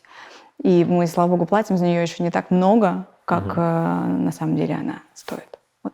И у вас вон там вот спальня. Я давно такое... Я такое видел только в отеле в Каппадокии, в Турции, где шары летают, и мы там останавливались ровно на ночь, снимая интеграцию. И у меня был номер, где стояла ванна посередине, понятно, для романтических парочек, которые туда приезжают. А у вас там тоже она? Но мы сначала, я тебе говорю, мы как бы удивились, но потом это так удобно стало. Особенно просто у нас малыш маленький, и мы в какой-то момент тебе не надо ночью идти в ванну, в другую комнату. У тебя как бы все в одном пространстве, и в целом мы как-то научились уживаться. Но это было интересно. А это так задумано, или это просто вы использовали? Нет, это так. То есть мы въехали в эту квартиру, все вот было так, как оно есть сейчас, с мебелью, с этой ванной, с этой кроватью. То есть вот такая планировка, как-то это какой-то особый дизайнерский взгляд. Вы знаете друг с друга с твоих 12 и его 14. Да, мы... Вы первые любови друг у друга. Да, Никита очень любит рассказывать эту историю в деталях, и я не так подробно это все помню. Почему-то у меня из моей памяти это как-то стерлось, эти моменты нашего знакомства в детстве. В общем, мы познакомились в школе, мы друг другу, значит, понравились в каком-то там классе, я не помню, в каком был Никита, в 7-м, что-то такое-то возраст, 12-14 лет. И у нас, была какая-то вот эта первая любовь, там цветы, тра-та-та, какие-то там стеснения в школе, вот это вот все. Потом мы не виделись 10 лет. У каждого была какая-то своя жизнь. Потом мы встретились, и вот как-то пазл, кубик-рубик собрался. Когда он рассказывал про то, как то ли в лагере вы были, то ли где-то еще, он сказал, что он понял, что ты его человек, и среди ухаживаний или просто обожаний было то, что он приходил смотреть на тебя спящую. Ты знаешь... Я представил себе, просто просыпаюсь а там Никита Кукушкин со своим взором, я бы от страха умер. Я тебя могу понять, потому что у него, как бы, Никита, если он ставит цель, а цель была поставлена, и он как бы начинает как-то действовать, в какой-то момент ты теряешься, потому что он как будто бы везде, у тебя как будто бы нет воздуха и личного пространства. И в какой-то момент, конечно, я уже такая, спустя 10 лет, причем после этой истории, он такой, и цветы здесь, и тут вот это, я прихожу на выставку, мне там по громкой связи, вот для вас подарок-то там от Никиты. То есть я понимаю, что у меня просто личное пространство мое, все, его съели. И в какой-то момент я ему сказала, нет, вот так не надо. И он такой ушел, думать там на месяц, по-моему, как-то с ним после этого разговора. И в тот момент он понял, что, видимо, как бы нужно дать человеку свободу просто, чтобы он как-то мог вообще понять, что он чувствует. И вот после этого как-то лед тронулся. А до этого это была такая типа атака. Я тебя завоюю, женщина. И ты такая, ладно, не надо. Люди не меняются как будто. Как тебе сказать? Возможно, да. Но вот эта вот целенаправленная какая-то история, что поставить цель, иду к ней, она из детства. Да. Во время интервью с Ксенией Собчак есть моменты, где ты прерываешься, и тебе очень важно, чтобы операторы как-то реагировали на тебя. Да. То есть ты говорил, что тебе очень важно заинтересовать операторов. Почему? Профдеформация, которая связана с тем, что тебе необходимо держать внимание всех людей и насекомых, в том числе, находящихся в одном пространстве. Ну, Ксения Собчак — это отдельная история, там нужно было ее немножечко поиграть с ней в игру под названием «Тебе будет тяжело». Ну, «Тебе будет тяжело, Ксения». Вот. Поэтому это был такой интересный опыт, когда она убегала с интервью, и я ее останавливаю: куда же ты идешь? Останься еще, позадавай мне вопросы. А почему ты хотел поиграть в эту игру? Потому что констатировал факт того, что ей не было интересно поговорить со мной. Ей было интересно на фоне меня высказать ту или иную мысль. Это первый момент. А как ты это понимал до интервью? До интервью? Да. Нет, это стало понятно в процессе. И Это ты же выработал стратегию. Это же импровизация. Это же да. Все, окей. Да, это была импровизация. Я думал, ты с такой стратегией уже шел на тот разговор. Нет. Я просто это понял. Я понял, что ей интересно о себе рассказать, себя показать. Поэтому это вырезали. Я ей сказал, что, видимо, у тебя были сложные отношения с родителями. Это мое предположение. Разбирая тебя как персонажа или героя, я могу сделать вывод о том, что у тебя были сложные отношения с родителями, и все, что ты делаешь, ты пытаешься обнаружить или вызвать любовь других людей к себе. Ты делаешь это методом провокации или методом того, что ты зовешь гостей, провоцируешь их и так далее, но тебе всегда важно не быть на фоне, не раскрывать, в данном случае, к примеру, меня как гостя, а тебе важно рассказать о себе, тебе важно, чтобы тебя любили, тебе важно дотянуться до своих родителей. Вот. Этот момент вырезали, тем не менее, я это для себя констатировал. Нифига себе ты дал психолога. Нет, слушай, это же не... Мне кажется, к этому логике можно прикопаться, потому что Ксения Собчак, как бы к ней не относись, но, по-моему, она совершенно не боится быть нелюбимой и чесать против шерсти. В целом, да. Если человек провоцирует, чешет против шерсти, возьмем ребенка, да, который пытается обратить внимание взрослого на себя тем самым, то... Но между обратить внимание и вызвать любовь есть разница. Обращаешь внимание, далекая цель — вызвать любовь. Далекая цель, далекая причина, источник отсутствия любви.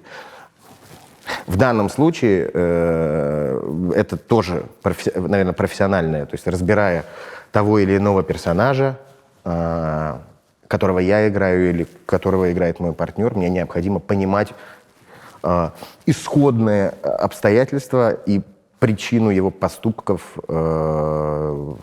почему он поступает так, а не иначе, и, что важно, любить его.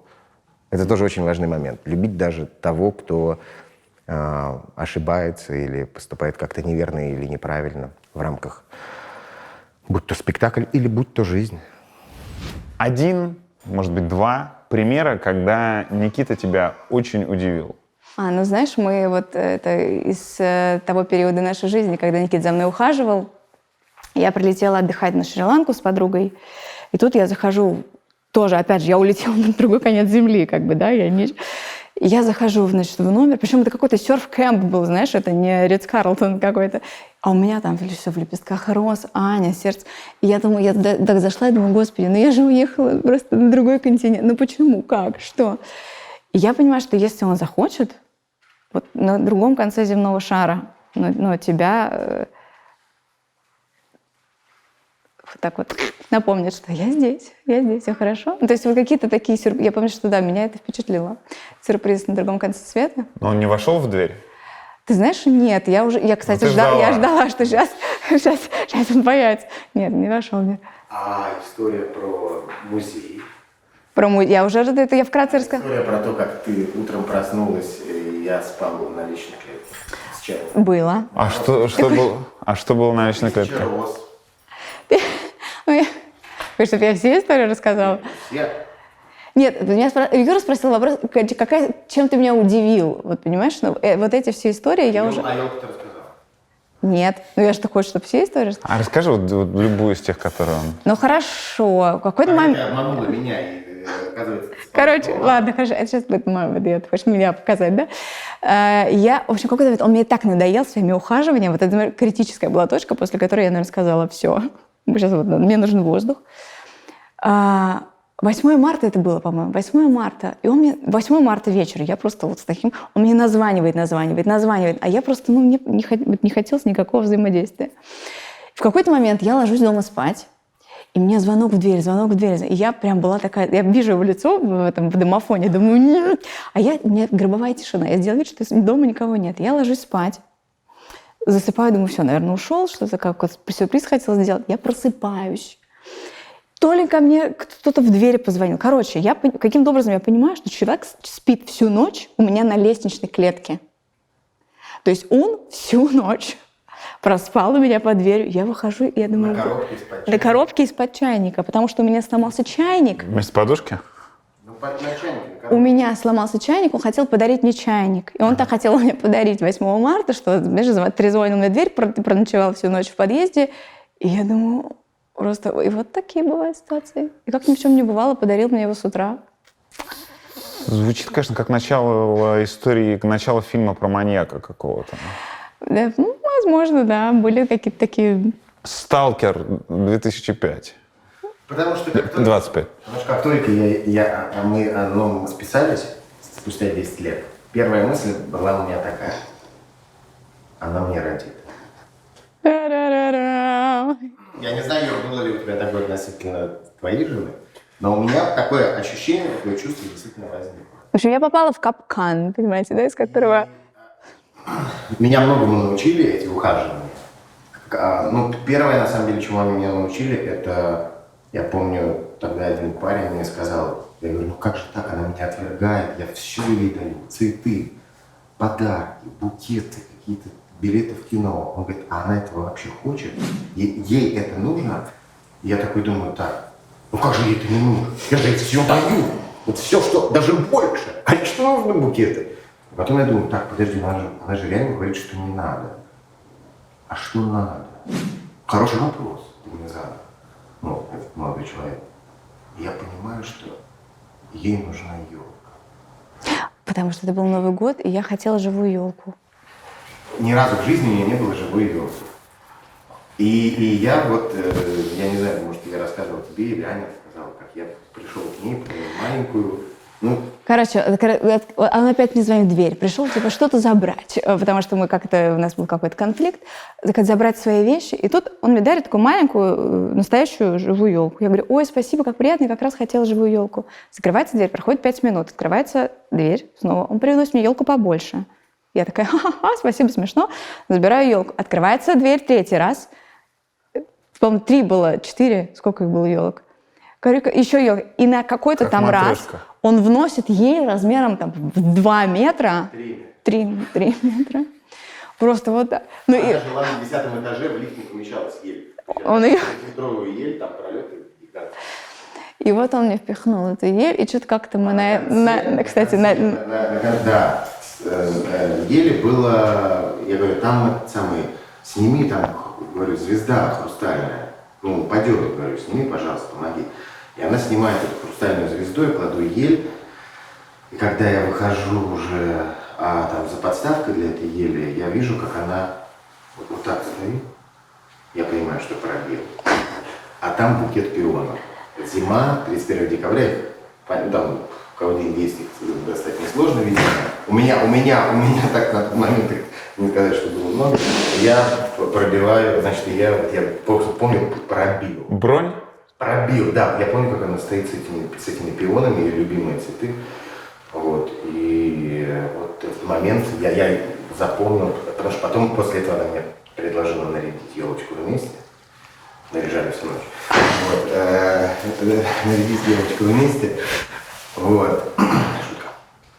Не шутка. Вот. И, соответственно, не шутка. И, соответственно, вот это был тот момент какой-то для меня, когда этот коннект произошел. И благодарность тому молодому человеку, который мне подсказал, что любовь это услышать, что необходимо человеку, и отдать. Ничего не попросить взамен, потому что я уже потом понял, что все, что я делал не для нее, я делал для себя. Я покупал ей билеты в кино для того, чтобы она, как бы это была, знаешь, такая приманка. Я тебе даю, ты отдай мне себя. Будь со мной. Вот такие вот истории у нас были. И это еще не все. Новый год. Я, значит, с друзьями на Новый год. И тут мне говорит: Аня, 31 декабря, ой, это все, уже 1 января наступило, выйди, там какой-то подарок. Я, значит, я думаю, я прям чувствую, что уже что-то, это прям чувствую. Я, значит, выхожу, и там, значит, так розы в сугробах. Так вот я иду по дороге, розы, красные розы, красные розы. Коридор такой. Да, поворачиваю значит, налево, и там, конечно, поле, усыпанное красными розами. Они были воткнуты в снег. В снег. Какая-то машина стоит, и с цветами. А там люди, понимаешь, ночь, какой-то лысый чувак втыкает эти красные розы, соседи там испугались. И я помню вот эти, мои друзья еще, друзья моей сестры были, все такие, типа, Ты кто такой вообще? Что за странный парень? Что происходит? ну, в общем, какие-то... Соседи выходят, да, и женщина подумала, что нас прокляли, что происходит. В общем, какая-то такая история была. В Кувейте был на тот момент, потому что я сдавал задом, я первый раз был за рулем вообще в жизни. Я взял у друга тачку, первый раз в жизни, BMW, задний привод, меня жестко заносило. Я весь вот в этих розах, там сотни были роз. Но это было сделано так по причине того, что 10 лет назад мы с Саней поссорились, я привлек, у меня не было денег, у меня Сирка, в ушах играет, значит, группа Каста, дырявые Сирки, и у меня денег хватило на маршрут. Сирки, в смысле? Да. И у меня денег хватило на маршрутку и на одну розу, по-моему, даже без упаковки. И я когда туда приехал, там такой поселок, охраняют мужики. Я жила в коттеджном поселке. Они говорят: Аня, она на велосипеде катается. Я говорю: в смысле на велосипеде? Я говорю: мы поссорились. Она катается на велосипеде сегодня, зимой. Когда мы поссорились, это не моя история. Опять Каста, вообще такой CD-плеер, по-моему. Я вставляю розу в сугроб и пишу ей сообщение: роза в сугробе у первого КПП. И ухожу. Группа Каста, короче. А там ты сиквел сделал? Да. Бро! И я оборачиваюсь, потому что я слышу крик. Я оборачиваюсь: Аня, у тебя было такое белый пуховик, почему-то он был забрызган. Я едем на велосипеде, вот, и ты кричишь: Никита, а я оборачиваюсь, ты бежишь. Оказывается, что она просто на этом велосипеде ехала за мной.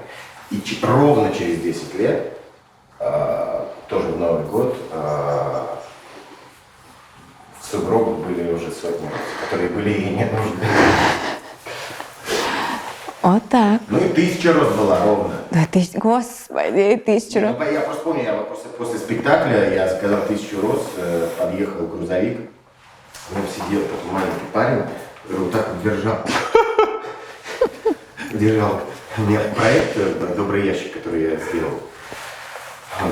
Сейчас я к нему никак не отношусь, но тем не менее, мы с мужчиной, с которым мы собирали вещи, развозили их по церковным приходам и так далее, я его попросил, он взял своего, не знаю, племянника, вот, и он в этом, значит, у него один букет, там что-то роз 200, другой 200, и третий там сколько, 600, ну, то есть это просто гриб какой-то. Да, Вот такая.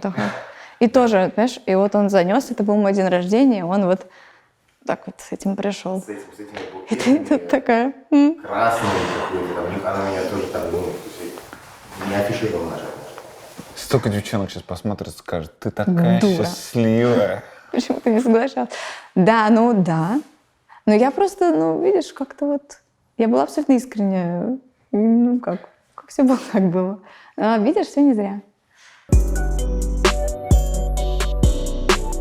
Все годы своей известности Никита был одним из самых неравнодушных российских артистов из числа топовых. То есть человек, который часто был на митингах, часто на них призывал и, в общем, высказывался тогда, когда многие молчали. Как ты к этому относилась? Да, вообще нормально. То есть я как бы... Мы про одно, но у нас как-то разные грани абсолютно. Никита, как бы ему надо сейчас здесь крикнуть, вот, все, прям вот так. А я больше, я ухожу в рефлексию, я где-то там дома что-то начинаю переживать.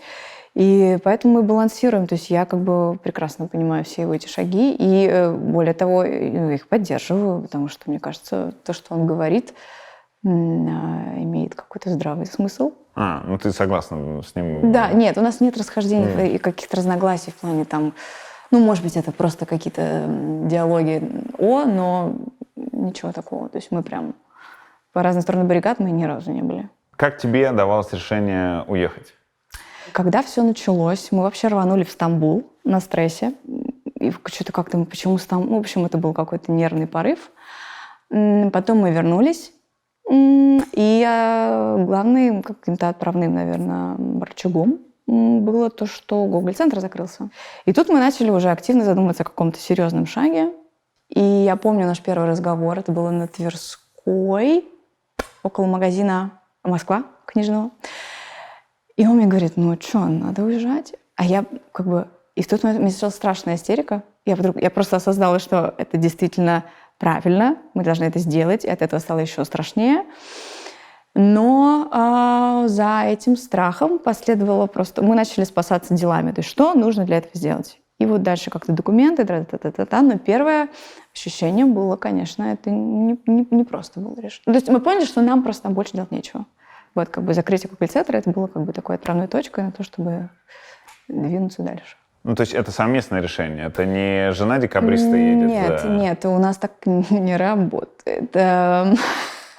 Ну, потому что как бы он спросил, готова ли я, и вот дальше был большой диалог, после которого как-то, да, было принято совместное решение о том, что ну, вот это правильно. Ты чувствуешь особенную ответственность перед ней из-за того, что уехать ей пришлось в большей степени из-за тебя? Или вообще из-за тебя?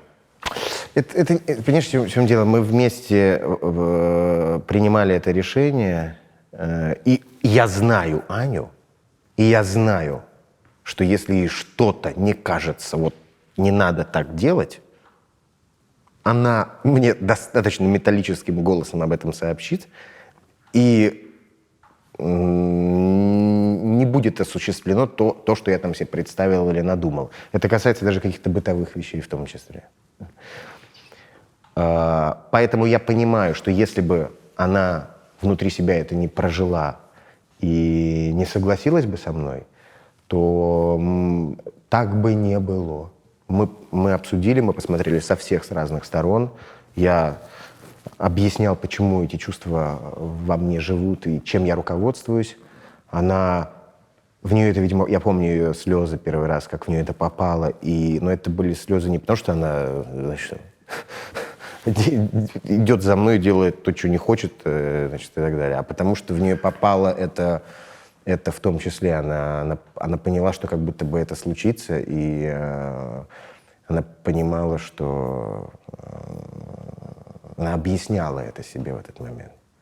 Поэтому ни в коем случае я не видел диссонанса между нами. Я понимаю, что потом, впоследствии, когда мы, знаешь, оказались в этой ситуации, у меня было такое в жизни, один раз, я помню, когда я чувствовал, что как будто бы Бог отпустил мою руку, и я оказался знаешь, как в песчаной буре, как в тумане, когда ты не знаешь, куда тебе идти, когда ты теряешь ориентир, маяк, свет, не знаю, звезду, ориентир. Да, и я помню этот момент, когда я был в подростковом возрасте, и вот этот же момент был, наверное, первые полгода, когда мы оказались за территорией нашей с тобой страны. Когда я чувствовал, что мы же я же человек, и я могу принимать решения. Мне дана такая возможность. И вот я помню, как в этот момент я так подумал, ну что, я правильно делаю, неправильно? И не знаю, он мне ответил, или вот внутренний голос, он и внутри находится, и повсюду, поэтому что, сейчас принимай решение, сейчас действуй, это твоя ответственность, ты имеешь на это право, какой-то момент вот поброди по этой пустыне, по этому туману, не забывай о тех целях о тех целях, которые ты перед собой ставил, иди по направлению к ним, но сейчас ты берешь на себя большую ответственность за свое решение. Окажись вот в этой сумрачной зоне. И это к тому, что, конечно, было тяжело. И Ане было тяжело, и в какой-то момент, знаешь, эти переживания относительно того, правильно ли, а неправильно ли. И с ее стороны они присутствовали, и иногда порой догоняют. И с моей стороны в том числе. Поэтому никак не могу сказать, что это было совместное. А чувствовал себя как в песчаной буре первые полгода? Конечно. Как в тумане. В рамках актерской деятельности это вот как монолог «быть или не быть», но ты понимаешь, что ты не понимаешь, что быть, а что не быть. Оно рассыпается.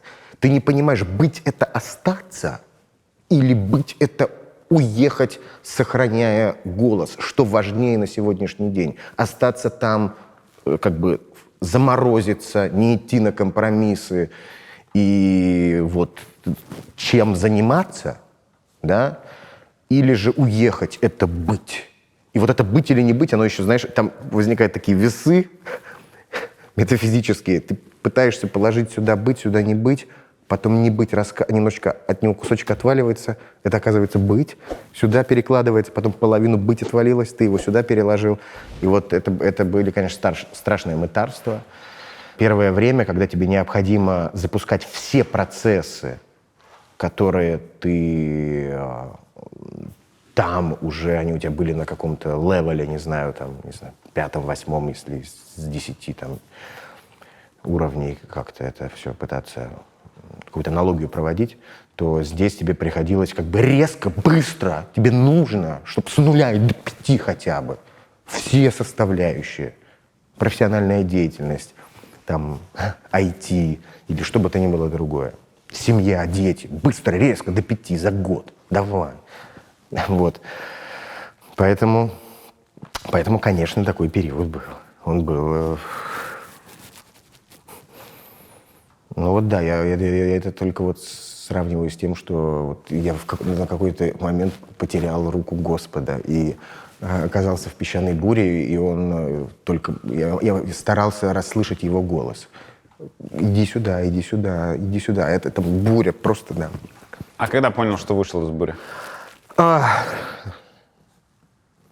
Ты знаешь, периодически все равно вот как-то она вот тебя, она вот так делает, ты в какой-то момент все равно, знаешь, падаешь с ног, тебя сносит.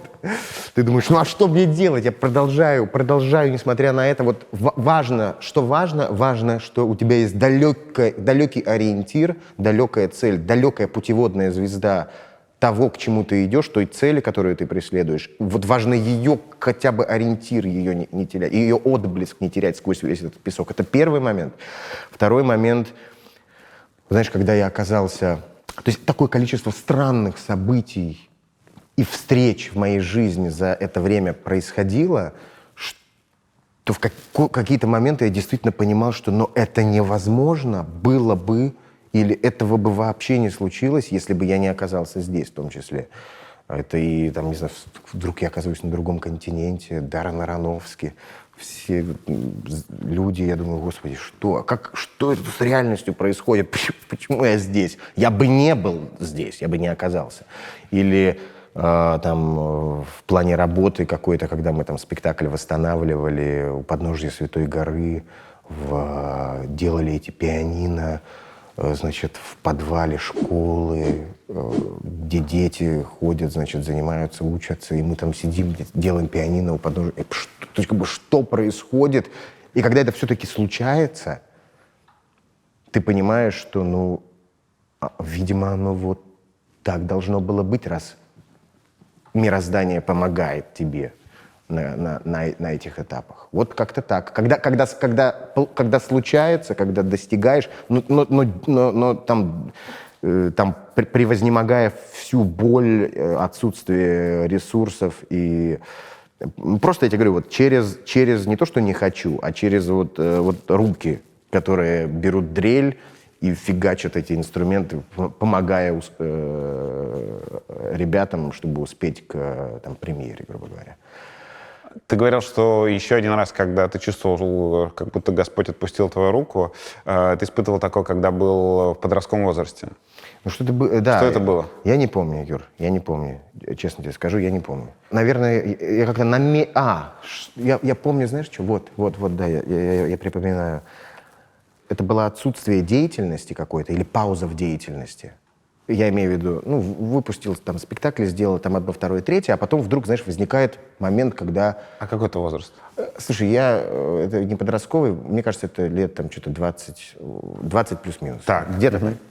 Я помню, что была какая-то пауза у меня в деятельности, и я не понимал, что дальше. Вот знаешь, у меня не возникало какой-то идеи или цели. Я вот дошел вроде до того, чего себе придумал. Это сделано, это сделано, это сделано. А дальше, что я живу, зачем? У меня ответа не было. Зачем я живу? Я помню это ощущение, и мне тогда пришла такая фраза в голову. Спасение в делах. Универсально. Спасение в делах. Делаешь... Я помню, тогда я сделал... Дома выложил мозаикой в туалете пол.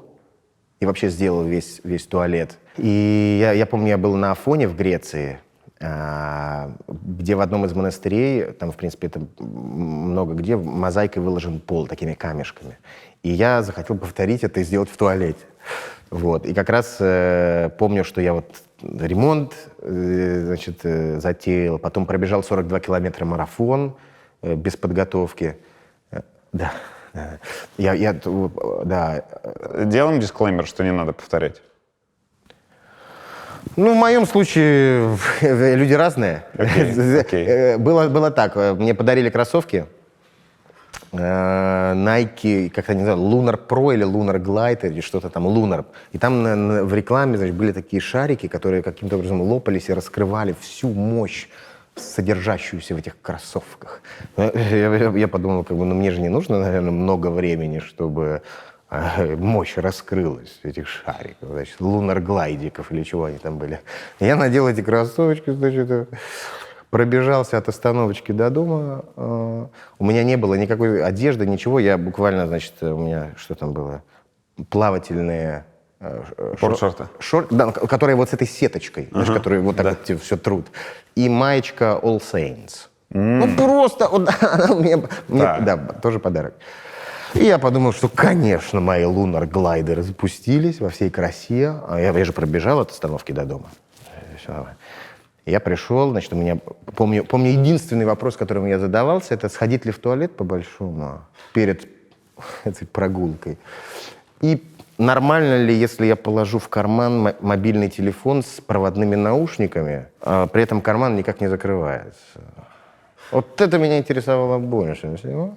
Я не думал ни о воде, ни об ни о чем. Просто я как бы начинаю забег. В туалет я лучше схожу сейчас по-большому, потому что там дистанция какая-то. Незначительная, но есть. По пути будет неудобно. Вот. Тем более я в плавках. Без трусов как-то будет некомфортно. Лучше сейчас схожу. Значит, с этой сеточкой, которая трет, натирает. И я, значит, пробежался просто от туалета до места, до гардероба, куда нужно сдавать вещи. И все-таки понял на этой дистанции в 50 метров, что телефон с проводными наушниками будет некомфортно.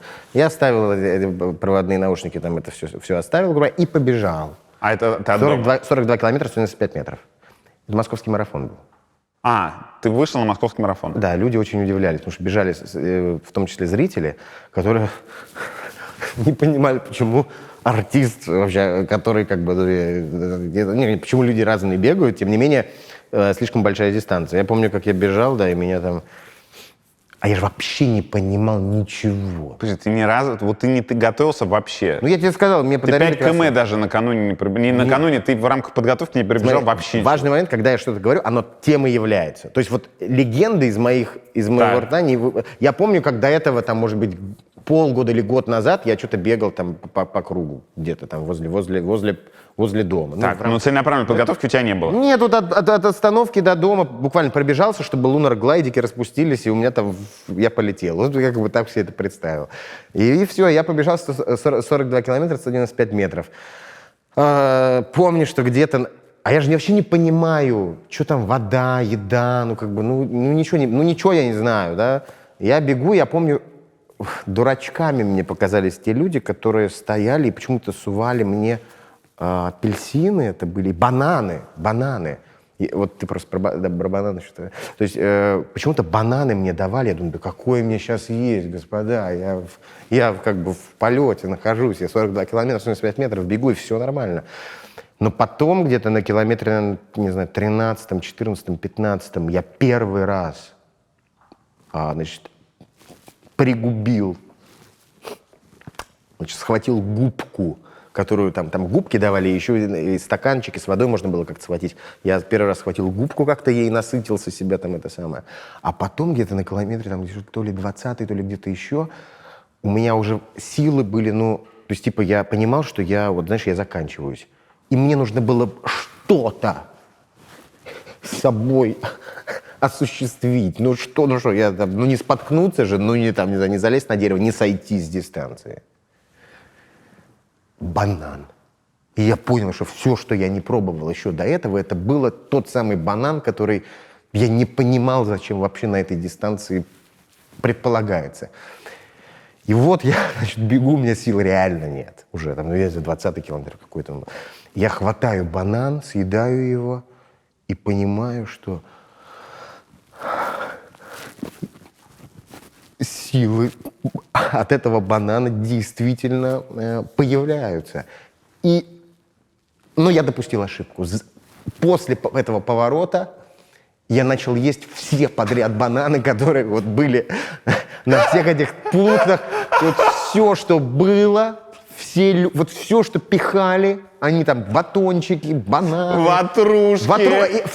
Все, что там со свистушками стоят, с свистульками, я начал пихать. Бублики, хлеб, соль. Все. Я же не понимал, когда я пойму, у меня же нет я же никого не спрошу, что мне есть, что не есть. Я пихал все. Мне стало тяжело в какой-то момент. Потому что меня действительно уже... этими бананами преисполнился, и апельсинами какими-то, бананами, что пихали, то я ел, понимаешь, что пихали, то я ел. А я понимаю, что в туалет я тоже не схожу, но я вроде как бы опустошился, слава богу, я же подумал, что, наверное, на дистанции будет не камильфо. И я добежал, Юрий, важно понять, что я добежал, то есть в какой-то момент это уже была какая-то, не знаю, как-то спортивная ходьба, или как она, да, то есть это было уже на это похоже. Я помню только я подбадривал людей, которые вокруг меня тоже шли буквально. Но я помню для себя, что я ни разу не перешел на шаг. Один раз было такое, что у меня нога просто она так... И я понял, так, ногу не сгибаем, точнее, ногу не выпрямляем до конца, потому что она имеет особенность такую. Дальше не разогнуться. После 40 километров просто не разогнуться. Поэтому я потом на таких присогнутых немного уже так побегался как-то и я достиг этих, заветных 42 километра, 75 метров. Это я к чему? К тому, что я не осуществлял чего-то. Я чувствовал, что никакого дела, я что-то как-то, все сделал, и что дальше? И эти 42 километра были мне нужны и важны. Сделал то, чего не делал в жизни никогда. 42 километра, 195 метров, марафон. Прикольно, дело совершено. И эта фраза «спасение в делах», тогда как раз она ко мне пришла. Когда ты находишься в сумеречной зоне, когда в тумане, в буре песчаной, метафизической, когда ты не понимаешь, куда тебе идти, не видишь ориентира, то первое — спасение в делах. Второй момент — это вспоминать о сверхзадачах, которые ты перед собой ставил, или о тех ответах на вопрос, зачем ты вообще живешь, для чего ты вообще существуешь и шагаешь по планете Земля. У тебя было появление в Чикенкаре по видеосвязи? Да, было. А расскажи о том, о ваших химии, о том, как так случилось и как вообще ты воспринимаешь Театр. этих пацанов. Театр. Понимаешь, самое страшное, ты не знаешь, что говорить. Давай так, я буду говорить немного в прошедшем времени, потому что я не знаю, что... Ну, вот если сейчас будешь говорить что-то о тех, кто там находится, Так. то там не навредит ли это людям. Да, Понимаешь, да, о чем да, речь? да, Поэтому буду говорить Да. В общем, это тоже театр. Тоже театр все. Это Саша приходил на спектакли к нам в Гоголь-центр. Вот, увидел там эту, значит, зверушку неведомую. И каким-то образом я помню, что у нас... Никита про себя. Ну да. Вот. И каким-то образом... А кого еще? Вот. Не про тебя же. Вот. И каким-то образом он, значит, как-то соорудил, по-моему, он как-то вот меня пригласили на РБК «Сиреневая луна». Мы снимали для Нового года. Я там был в образе Аллы, а он Савелия. Вот. Мы там первый раз познакомились. Он, конечно, меня немножечко... Я чувствовал, так немножечко побаивался, потому что это всегда такое... Даже человек, который там меня видел, там, не знаю, на сцене и так далее, первое, это такая, как бы, ну, кажется, что неизвестно, что я сейчас делаю. Вот. Потом как-то мы начали сближаться, а Саша сам по себе является существом. И тут вдруг возникает некое нечто, которое ему приходится останавливать. Что невообразимо, потому что обычно тормозят его. Да. Вот. И тут вдруг появляется... Вот, и я, знаешь, как его это вот зверек, как какая-то неведомая зверушка. В принципе, меня так многие творцы воспринимают, да, как какого-то вот такого, не знаю, животного. Питомца, что-то похожее. Да, как бы, если вот это люди, и вот тут, значит, вот оно сейчас вылезет, существо. Так, иди. Он пришел, короче.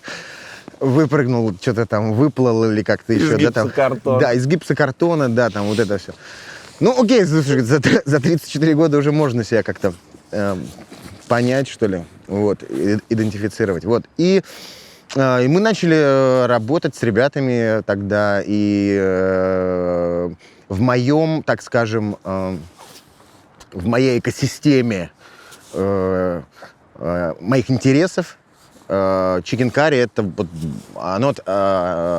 это была сфера, которая вот там юмор и YouTube историю как бы закрывала. Я сам не люблю что-то делать в случае, если я не понимаю зачем. То есть там раскачивать свою инсту роликами до 1,5 миллиарда человек. Могу это сделать. Но как бы, зачем? Если пойму зачем, какую пользу это принесет миру, потому что для меня это основной вопрос. Основной, базовый, то я как бы туда даже не иду.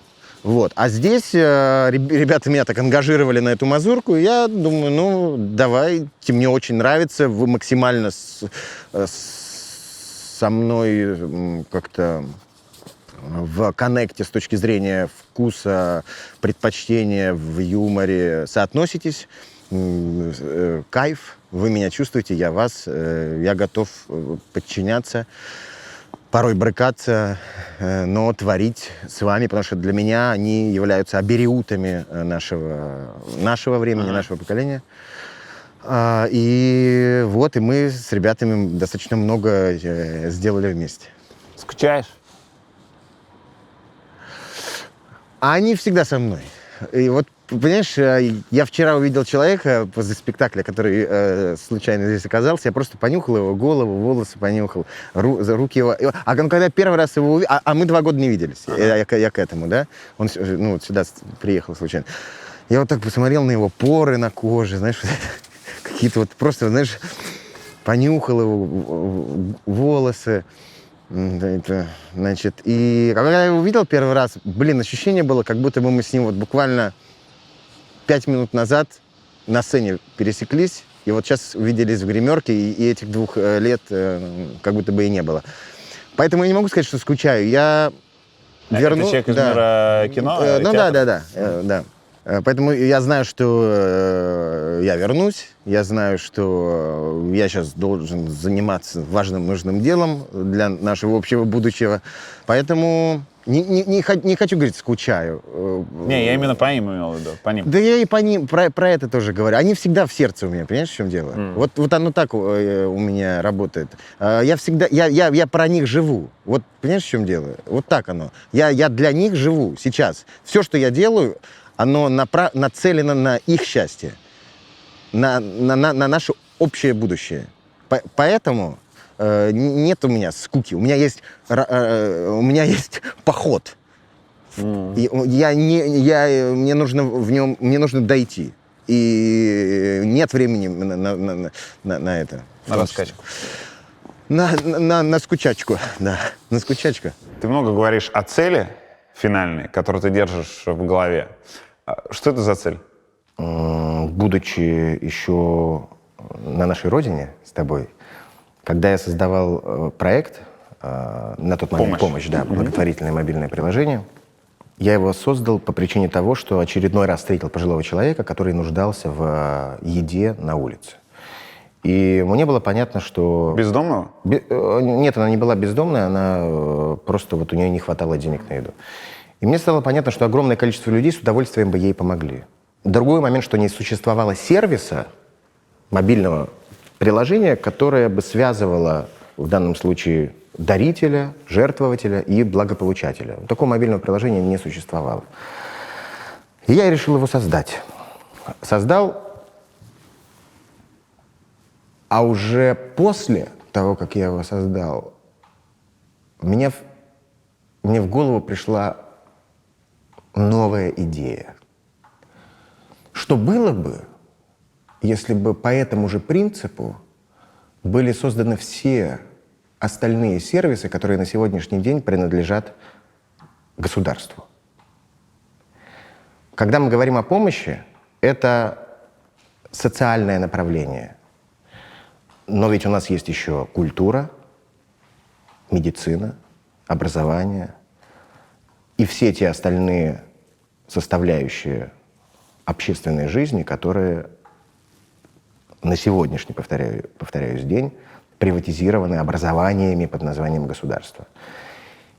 А в связи с этим мне пришла идея создания проекта, который называется «Полис». «Полис» — это децентрализованная система сервисов, обеспечивающих жизнедеятельность общества.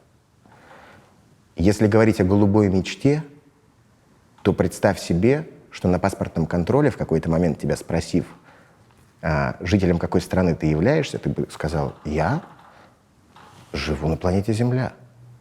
А где ваш документ?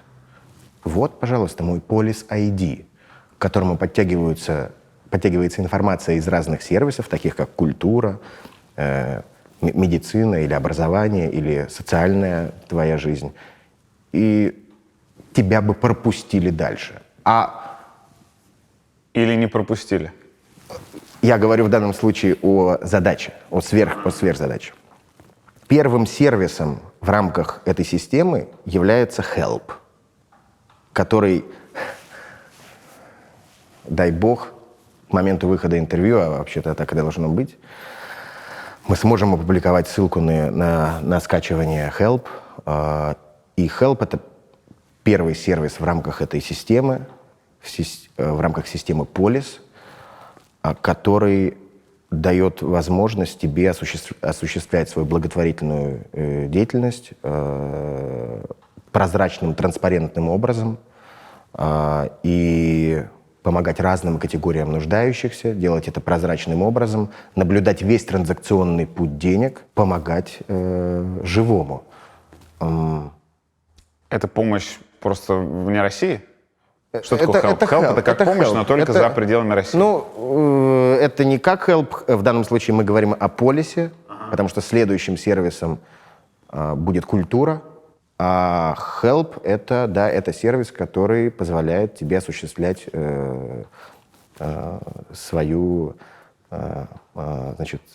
закрывать свои потребности в рамках помощи другим людям и животным и разным категориям нуждающихся в данном случае. Не, еще раз. Help — это как в помощи, российском приложении, которое ты создал и к которому не имеешь отношения сейчас, Да. там кто угодно может помогать. Конечный получатель помощи — это пожилые люди, у которых нет денег на продуктовые наборы. Не совсем так. На сегодняшний день, насколько мы можем наблюдать в открытых источниках, в помощи есть разные категории нуждающихся.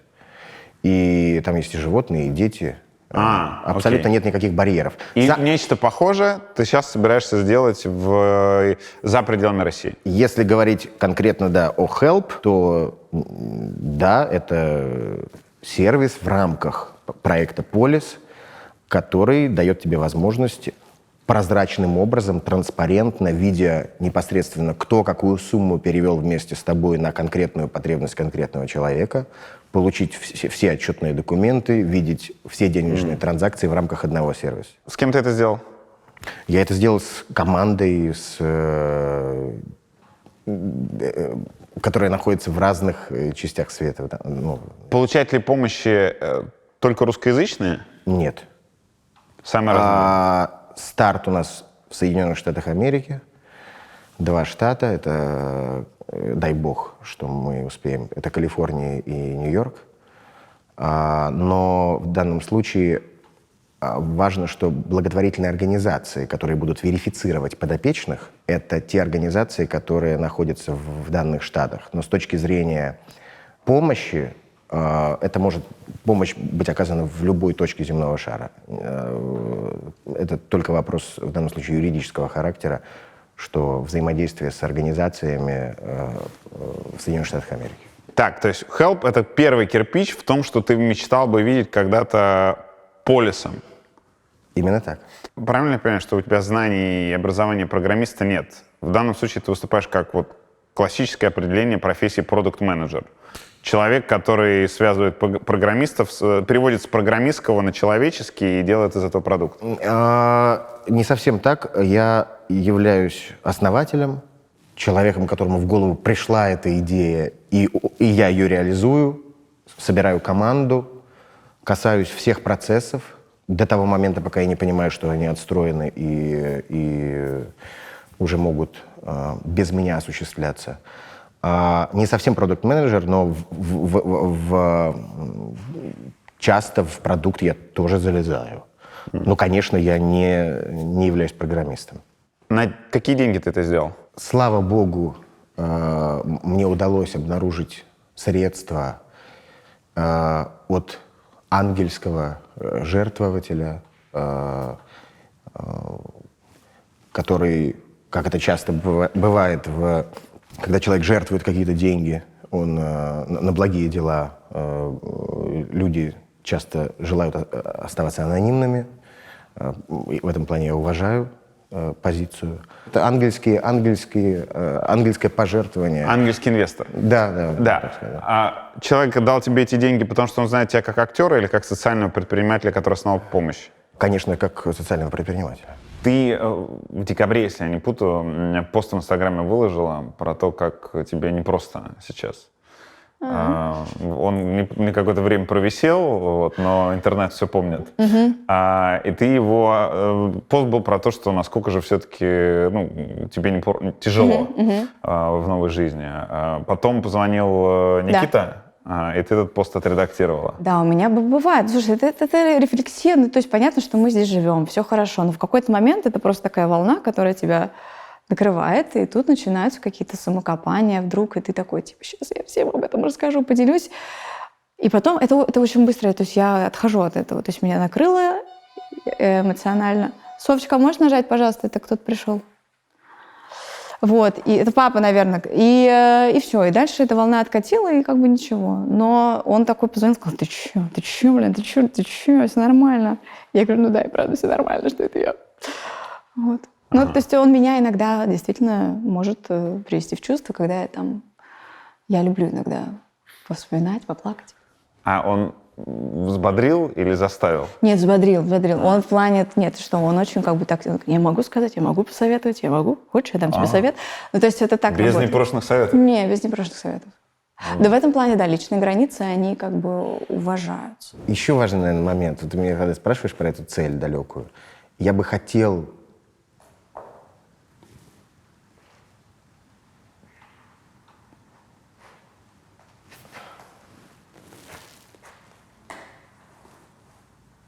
Я бы хотел принести к ногам моей матери счастливую Россию. Я бы хотел подарить ей это. Это моя... Я не знаю... Нет, это не... Я не знаю, как это звучит. Звучит немного по-путински, Я не когда знаю. ты считаешь Россию своей собственностью. Нет, я понимаю, но я... Извини, так звучит, я понимаю, что ты не это Это имеешь в виду. вообще нормально. И я не знаю, как это звучит. Я бы хотел подарить. Я бы хотел, чтобы это было подарком. Вот, я бы очень этого хотел. Я представляю, как моя мама любит людей и любит страну нашу. Вот, поэтому я бы хотел сделать вот такой подарок ей. И думаю, после этого я смогу отдыхать. Я думаю, что если в этой жизни я это успею, то после этого я смогу вот гулять с Аней по саду, наслаждаться озером. Я надеюсь, что мне не придет какая-то еще идея в голову. Тем не менее. Где сейчас твоя мама? Она в квартире, она не в России, она я снимаю 2 квартиры, и она вот мы в одной, она в другой с помощницей, вот. Она не в России? Нет. Ты просил не говорить, в какой она стране, поэтому мы не уточняем. Да. Да, просто почему я сказал к ногам, потому что моя мама, она в основном лежит, и ей всегда помогают подняться. Вот, И стало хуже в сравнении с Катиным здоровьем? Да, это же такой процесс, вот, и поэтому, когда я говорю к ногам, это значит, она не может ходить. И это, конечно, метафизические ноги, это значит, что она желает и желала счастья людям, всем, и я должен совершить или исполнить ее желание. Вот так. Клянусь. А желание какое? Принести счастье нашей стране. Сделать так, чтобы люди любили друг друга у нас и жили в добрососедстве с другими странами, развивались. Мы не тьмой указывали путь окружающим и другому миру, а светом, талантами людей, которые живут у нас, в нашей стране. Это мы с тобой в будущее едем вместе, Юр, наше совместное. Давай введем в контекст. Главный твой способ передвижения в Берлине и вообще в Германии — это велик. И у Никиты вот такой вот велик. Подожди, так ты даже на интервью приехал на нем, при том, что ехать гораздо проще на метро, на автобусе, в крайнем случае там на Болте, но ты на велике поехал, а тут ехать не близко, полчаса. Да. Так? Да, потому что первое, тратить деньги на такси я не буду. Еще раз, такси в последнюю очередь я перечислил, ты заметил. Нет, В такси... больших городах метро и автобусы работают норме. Я не могу свернуть с маршрута в любой удобный момент. К примеру, нужно мне куда-то заехать, что-то забрать. Кто-то мне позвонил, мне нужно съехать с маршрута. Не знаю, там, что-то положить в багажник, там, еще там что-то сделать. Я этого сделать не могу, а это средство универсальное в данном случае для Берлина, точно. Вот, потому что можно в любой момент заехать куда-то, что-то сделать и привезти, отвезти. Ты утверждаешь, что можно без шлема ездить в Берлине. Да. Я сказал, что мне, вот, учитывая вот это вот, сказал, что как Баба-Яга на метле, да, у меня ощущение, просто, я в корзине еду. Я такие, знаешь, 80 килограмм помидоров или огурцов, которые едут продавать. Только не говори, что мы на дорогу сейчас. Сейчас экстремально будет. Елки-палки. Готов? Стоп, трамвай. Тихо, зайчонок. Стой, Тише, Никита, стой. Говоришь, что в Берлине можно без шлема. Да. Я это не проверил, но сам выразил желание все-таки быть в шлеме, на всякий случай. Да. Не до конца тебе доверяю. Единственный шлем, который был, это шлем 8-летней дочери Никиты. Его не без труда я на себя и надел. Вот так и будем ехать. С помощью карабинов, заметь, Юр, с помощью карабинов, которые висели на моей сумке. Кажется, что зачем они? А вот, к примеру, раз и пригодились. Про Даррена Аронофски. Так. Хочется тебя спросить. Так. Ты смотрел, какой у тебя любимый у него фильм? Фонтан. Что про «Реквием по мечте» думаешь?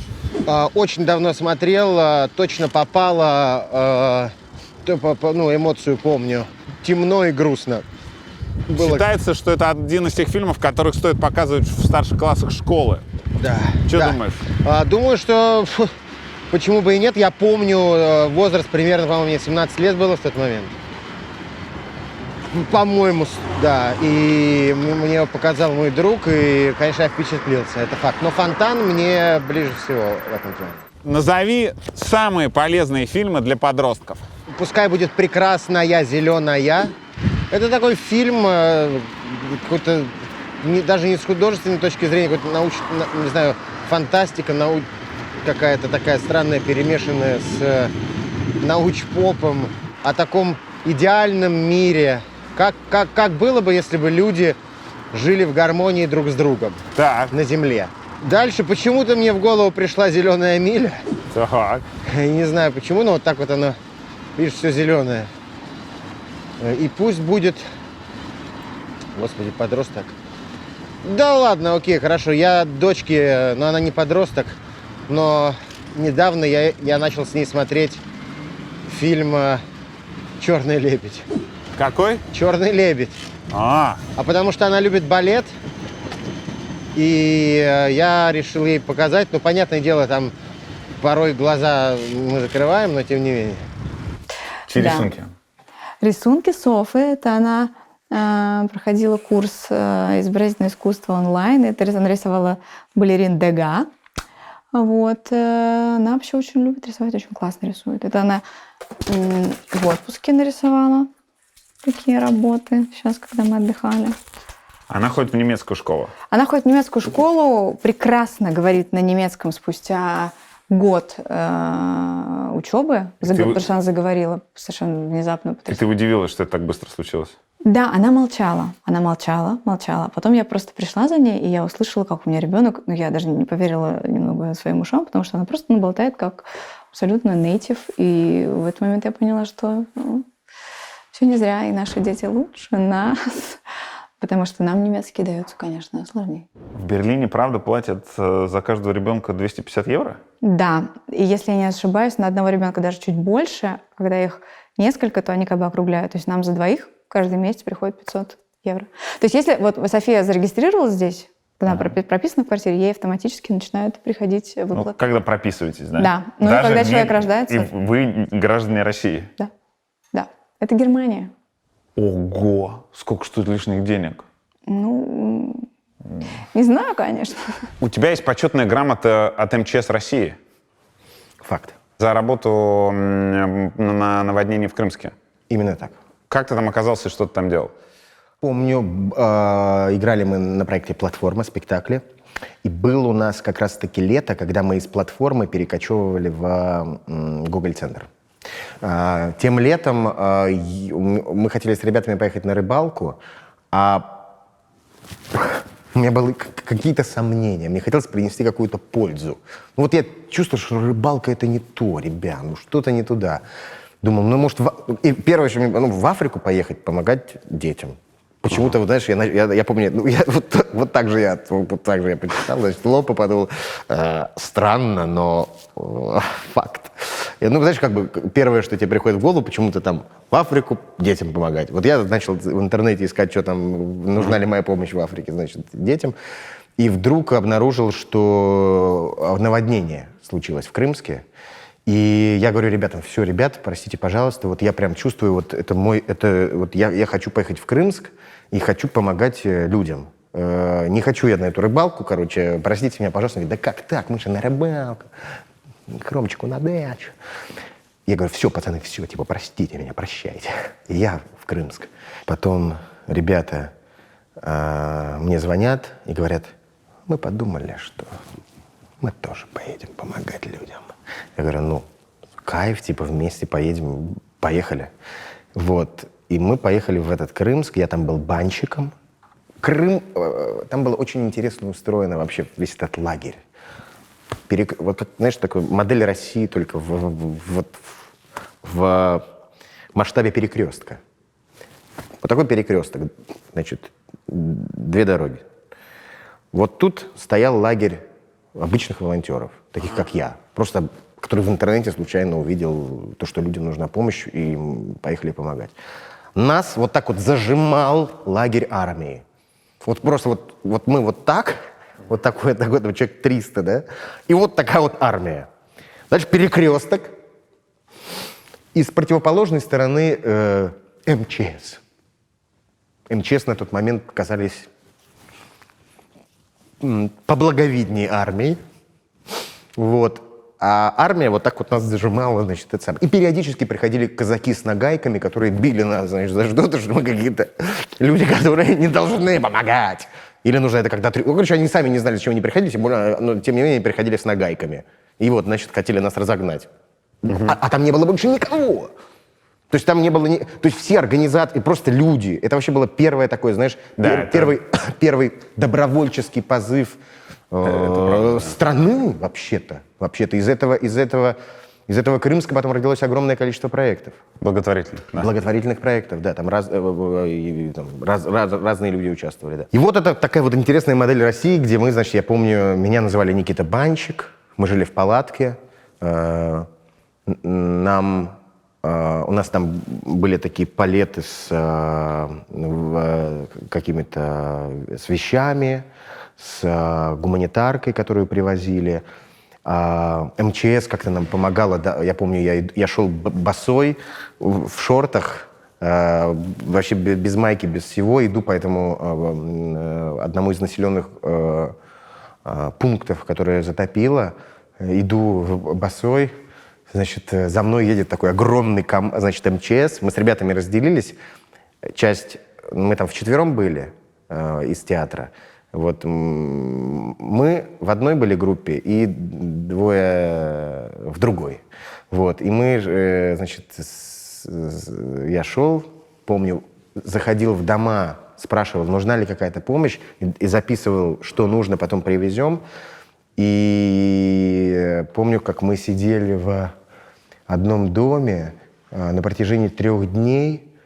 Там уровень воды был такой, что вот представь себе, там была, значит, речка, она после того, как вода сошла, она вот где-то на сантиметров 20-30 была от дна, а дальше берега были, получается, что затоплены, они где-то 3-4 метра.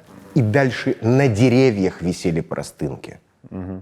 То есть уровень воды был катастрофический. Там не только простынки, но и животные висели. Выворачивало бетонные балки, которые были, вот там, знаешь, значит, буквой «Г», значит, здесь там метров 5, вот так 3-4, просто выворачивало. И мы вот так, когда шли и спрашивали, где нужна наша помощь, зашли к бабушке, у которой был затоплен, вот у нее все было, значит, переломано, я имею в виду, эти балки вырваны, гараж был сделан из этих балок. Вот, я помню, просто она так валялась. И внутри ила было по уровню руля мотоцикла. А там в иле 400 банок солений. То есть, и она говорит, ну вот это надо вычистить. А гараж этот где-то был, наверное, метров, ну, не знаю, сколько-то метров там, я не помню. Достаточно много, да, чтобы там все это поместилось. И я помню, мы на протяжении 3 дней вот с ребятами, значит, вот так вот руками фигачили весь этот ил. Я помню, как эта бабушка... А потом приехали политики какие-то, которые начали мне доказывать... Кто-то начал говорить. Вот для меня... Я вот, знаешь, когда... Это как будто бы стартаперы, у которых никак не происходит самого стартапа. Они мне рассказывают как бы. Типа вот коммунизм, вот там это, вот там то. Это вот как стартапы, которые на подписке рекуррентной сидят у людей. И я почему-то как бы должен за это рекуррентно оплатить, а никак проекта не случается как бы. Мне кажется, что технологии, они позволяют нам как бы уже создавать инфраструктурные решения и без постоянных обещаний. Так вот, и вот приехал этот чел, который начал мне рассказывать, что воды не было вообще никакой, что это просто дождик. То есть он не пошел со мной вместе копать этот ил, эти 400 банок солений, которые там, значит, это самое. Он мне рассказывал, он мне питчил свой проект, который никак не получается. Нет бы пойти со мной копать, сделать что-то конкретное, там. Нет, он питчил мне свой проект вот с такими глазами. Вот. Мы очищали это, и эта бабушка, я помню, вот важная, ценная, она постоянно думала, что мы приехали от какой-то партии, от какого-то стартапа, который никак не может получиться. И она написала, я помню, письмо. Да, благодарность. Бумажно? Благодарность, конечно. Спасибо вам огромное, ребята. Она, по-моему, какой-то из этих стартапов, типа, там, я имею в виду, там, которые не могут получиться, там, какую-то партию указала.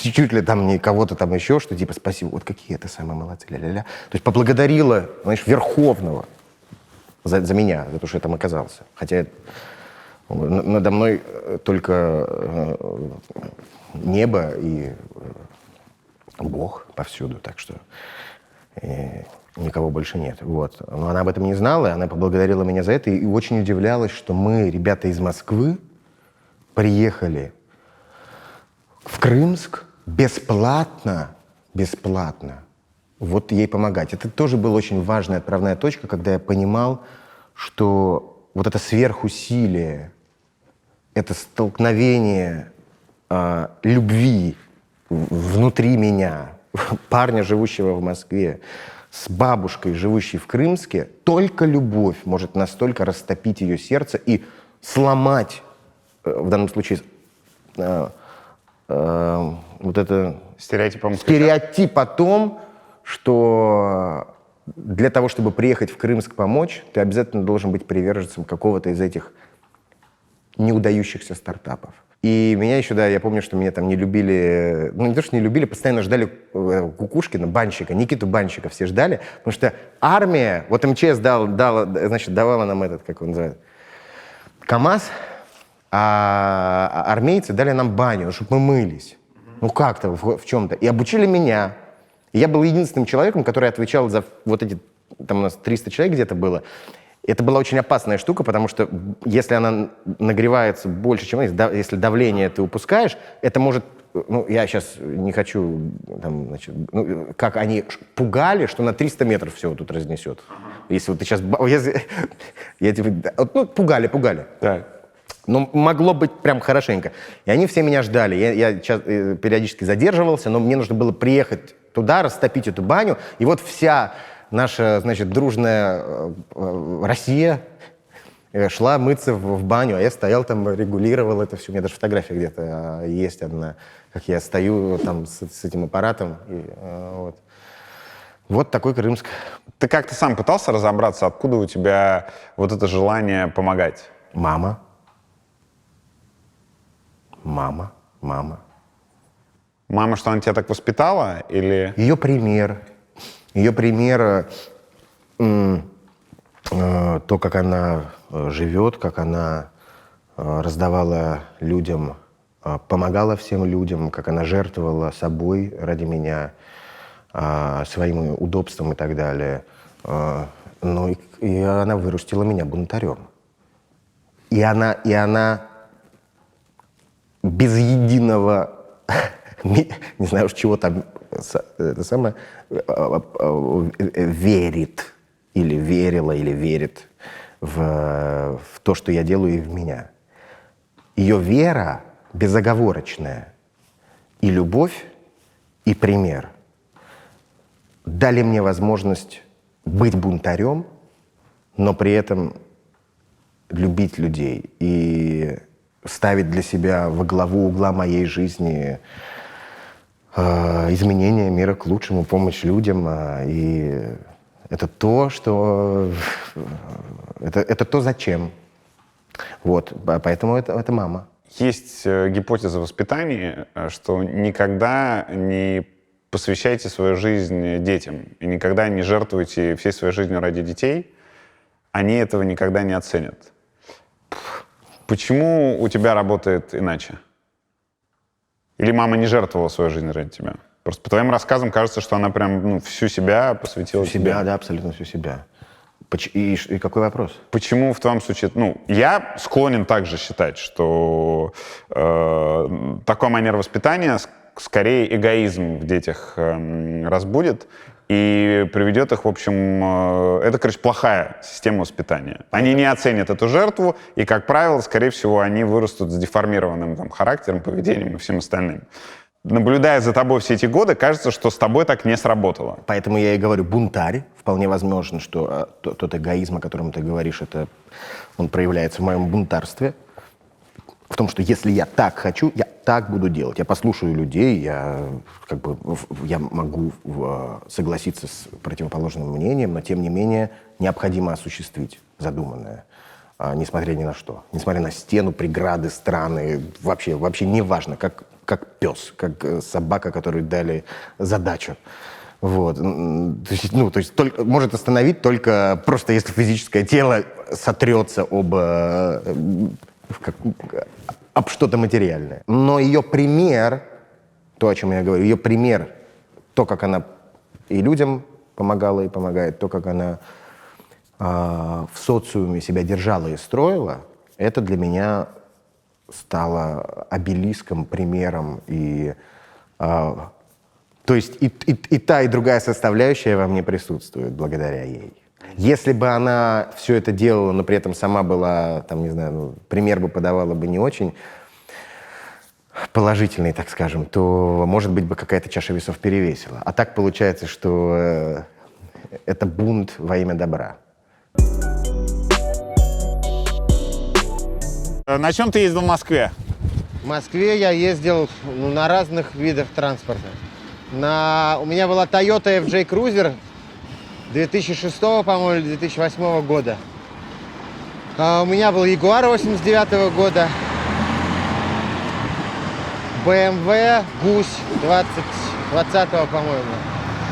И еще один BMW R1200C Independent. Вот, и еще одна машина была для проекта «Добрый ящик», из которого я тоже вышел какое-то время назад. Так, а иммигрантская жизнь заставила тебя пересесть на велик? Почему? Не так все плохо, у нас здесь есть автомобиль. Надо на права пересдать. Надо пересдать на права в течение 6 месяцев. Так как 6 месяцев прошло, на права еще не пересдали, то я выбираю для себя самый удобный способ передвижения. И в моем бесправном мире в плане автомобильного вождения и мотоциклетного это вот такой электрический велосипед. Как устроена твоя экономика личная сейчас? На что ты живешь? Я, во-первых, выпустил большое количество работ за последний год, как не в себя, как реально, как 10 лет назад я по 4 премьеры в год я выпускал, и сейчас это примерно такие же Обороты. Обороты, да, такие же обороты, спасибо, вот, и, соответственно, я снимался в кино, вообще-то, 3 месяца я был в Соединенных Штатах. Я никогда не расточительствовал, поэтому, и слава богу, я не, было на что какой-то смутный период времени перебиваться. Вот. Плюс ко всему важно, наверное, сказать, раз ты меня спрашиваешь, а я тебе честно отвечаю, что будучи в России, когда я делал технологические проекты, ну, проект в данном случае, я только вкладывал свои силы, нетворк, средства, никогда ничего у меня не было. То есть здесь я, когда я искал средства на то, чтобы запуститься, я изначально проговорил момент того, что мне нужно какой-то период времени, пока идет создание, до момента запуска, пока идет создание, мне необходимы будут ресурсы и... Ну, зарплата. Ну, грубо говоря, да. Важно сказать, что с того момента, когда мы зарегистрировались, когда мы стали нон-профитом, когда я стал частью борда непосредственно в Америке, у меня нету никакой ни зарплаты, ни какой-либо выгоды из того проекта, о котором я сейчас рассказывал. А если играть только в театре немецком, с тем количеством спектаклей, которые у тебя есть, можно позволить себе с тем же уровнем жизни жить в Берлине? Как в Москве? Было в да. Москве. Ну, я тебе так скажу, давай. Здесь, в театре, я зарабатывал, я просто пытался в какой-то момент посчитать, что-то как-то сравнить, ну, в 10 раз больше. В театре? Вообще в театрах здесь, вот, да, зарабатывают... Чем в Гоголь-центре? Ага. Да, бывает. Ого! Ну, да, знаешь, я тебе сейчас сказал так, 10, ну, да, где-то 8, где-то 10, где-то даже еще больше, ну, да, то есть вот, да. Но при том, что у меня конкретно, я отвечаю за жизнь, за территорию страны, нашего дома, за жизнь, получается, 7 человек, включая меня, то, наверное, это не может покрыть все расходы, так скажем, которые у меня есть. Тем не менее, опять же таки, в соотношении с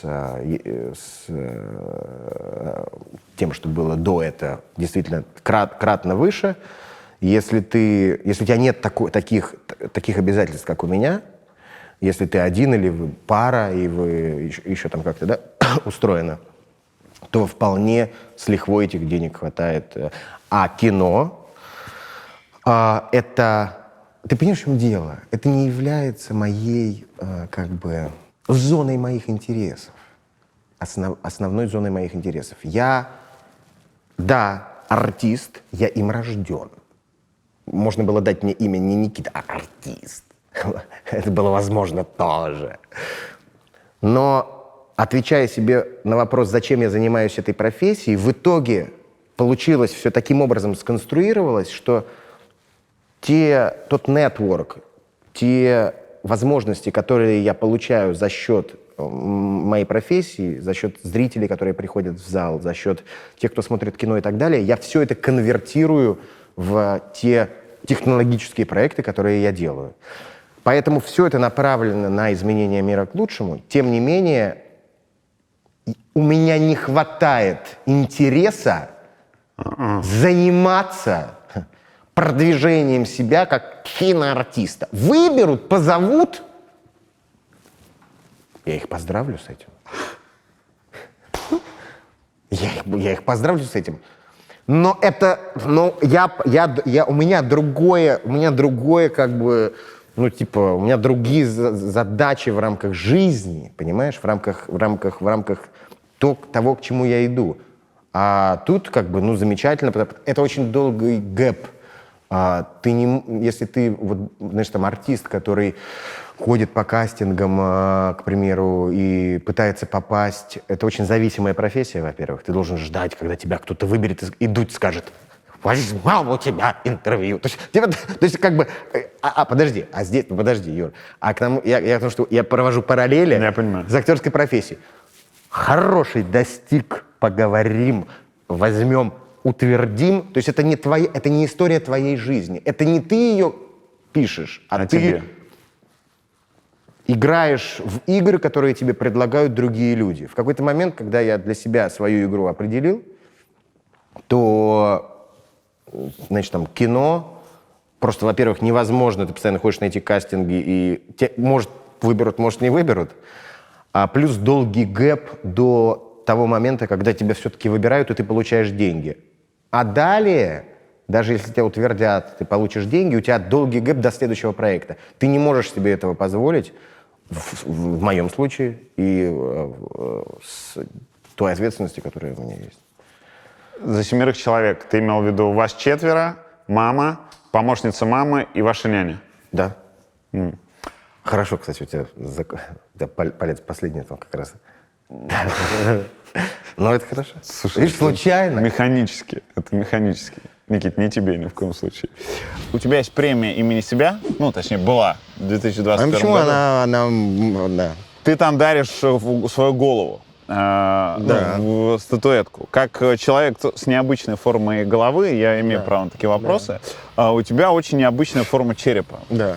Как ты ее воспринимал раньше, воспринимаешь сейчас? Никак, вообще не думал. Нет, ну знаешь, в какой-то момент мне хотелось сделать операцию на нос, потому что мне казалось, что я его вижу. У меня очень близко посаженные глаза. Так и я вижу. Да, я понимаю, но когда тебе там 14 лет, и ты паришься обо всем подряд, об этом я тоже парился. И я думаю, может, как-то его уменьшить, или у меня какая-то проблема, там, не знаю, что-то нужно сделать. А так, ну что, у меня действительно, видишь, вот это вот, там, Робокоп, или там, не знаю, кто, Сквидвард, ну, кто там такой. Да никак, слушай, я вообще, ну, думаю, в этой жизни у меня такое тело. Ну, типа, прикол, ну, окей. Никита Кукушкин, амбассадор принятия. Да, не, вообще, слушай, я как бы... Круто. Ну, нематериальное, так скажем, оно важнее. В моем случае дух еще и разрушает эту материю, поэтому я обвешан всеми этими карабинами. Вот такой, да, странный что-то там. Ну, как захотело, значит, мироздание, так оно и сотворило, окей. Переживал ли ты когда-нибудь из-за лысины? Ой, лысина. А у меня, слушай, ты знаешь, я начал просто бриться, когда мне было, по-моему, 21 год. У меня были кудри вот до сюда. А потом, когда уже я вот перешел в какой-то... Потом вдруг, знаешь, что-то отрастает, ты смотришь, а уже меньше отрастает, а ты все равно бреешься. То есть я как-то вот это... Я десятилетия, уже больше 10 лет я бреюсь с того момента, когда у меня были длинные волосы. Поэтому... Ну, в какой-то момент я подумал, типа, ну что, сейчас поехать в Турцию, там что-то себе пересаживать. Ты думал об этом? Ну, я подумал, как просто, типа, все едут, типа, думаю, а мне это надо? Для профессии мне... Конечно, может быть такое, что там режиссер попросит, слушай, а можешь ли ты отрастить волосы? И тут нужно будет посмотреть, что у меня вырастет. Вот. А так, для профессии я же из-за этого и начал бриться, потому что я могу взаимодействовать с разного рода там, париками, усами, да, и, так скажем, персонажей лепить, в том числе таким образом. Поэтому мне это нужно для профессии. Это как ну,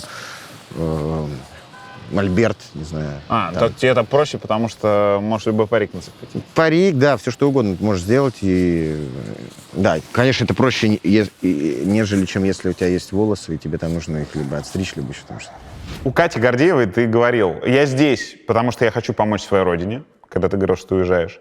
Я не скучаю по березе, по осине. Надо быстрее сделать, чтобы они ко мне вернулись. Прошло 2 года с того момента, как ты это говорил. Что ты сделал, чтобы Россия к тебе вернулась, чтобы у тебя появилась возможность, как ты выразился, я по-прежнему корежу немножко от этой формулировки, подарить своей маме прекрасную Россию? Я занимаюсь созданием полиса, и пройдет... И тут, когда ты говоришь 2 года, это еще мало. С реализацией этого проекта в том числе было связано мое решение о том, что я должен уехать. Потому что там, создавая, к примеру, культуру и объединяя культурное сообщество с разными их воззрениями и так далее, понятно, что было бы. Мне либо пришлось пойти на компромисс, вот это вот как раз быть или не быть, да? Мне пришлось бы пойти на компромисс, придать свои ценности, в принципе, того, о чем я живу, и... Это было невозможно, поэтому стало понятно, что для создания полиса я должен, видимо, совершить кругосветное путешествие. А как Полис поможет, как система частных инициатив может помочь вернуть тебе Россию? Как она может сделать так, чтобы... Ты же не можешь быть в России, потому что там текущий режим. Я правильно понимаю? Вопрос. Телеграм может быть в России? Компания Google, созданная Брином. Нет, физически находиться в России сейчас, конечно, нет. А зачем физическое нахождение? Первый момент. Второй момент. Google — это Android. Так. Андроидом пользуется 80% населения России. Ну, не знаю, 80%, То есть, но большинство, да. То есть в данном случае можно констатировать факт того, что, знаешь, я часто видел от одного человека умозаключение о том, что люди, которые уезжают из страны, у них... Приведи мне примеры людей, которые уехали из страны и что-то сделали. Артемий Лебедев там говорил, да. Не знаю. Удивительным образом он работает в компании, которая была создана человеком, который уехал ВКонтакте. Создал проект населением порядка миллиарда человек, Telegram. С пользователями. Угу. Ну, население. Население. Ага. А почему бы не назвать это населением? Так, цифровое государство, окей. И интересным образом все каналы органов различных представлены в этом самом Телеграме, который создан человеком, который был вынужден уехать из страны. Также и Google. 80% Android пользуют, даже может быть больше. Он был создан Сергей Брин, один из создателей Гугла. До 5 лет он жил в городе Москва. Если бы ты меня 100 лет спросил, как можно дотянуться до пользователя, физически находясь неизвестно где, это, конечно, мне пришлось как-то объяснять стратегию. Но важно понимать, что да, наступит какой-то момент определенный. Первое, необходимо создать целиком весь инструмент, который может пользоваться общество. И тут речь не идет только о частных каких-то... Если мы касаемся помощи, да, это пожертвования, да, впоследствии применимые DAO-механики, возможность голосования в рамках системы, возможность принимать решения относительно того, каким образом будет развиваться тот или иной сервис. Да, я предполагаю, что момент, когда физическое нахождение будет необходимо, он наступит, и это будет риск. И это будет то самое дно, от которого нужно будет оттолкнуться, но к этому моменту должно быть предложение. Не стартап, а значит, относительно какой-либо идеи или идеологии, а конкретный инструмент, который можно предложить обществу. Мы попробовали снять обложку, а закончилось это вот этим. Угу. Иди сюда. Блин, Никита, иди сюда, ты чё? А на тебе хорошо. Слушай, Никитос. Проходил? Еще раз, да? Теперь отдыхай. Что ты сейчас сделал со мной? Ну, просто почувствовал, что ты зажат. Ну, конечно, да, ты как бы... Вижу, у тебя там вот горб есть, да, горб хотя есть. Не ощущается, что у тебя там шморли есть какие-то, я имею в виду, в позвоночнике с дисками там есть... Ну, я потом тебя спросил, ты сказал, что все нормально. Поэтому я просто захотел тебя немножечко растрясти. Так скажем, повзаимодействовать телами. На самом деле, ты сказал, вот мне бы хотелось там что-то попробовать, буто или не буто, что-то в движении, в пластике. Но для этого нужно... Это всегда взаимодействие с телом другого человека в том числе. Как бы если без каких-то там эро-шуток, вот, это всегда танец или пластика, это...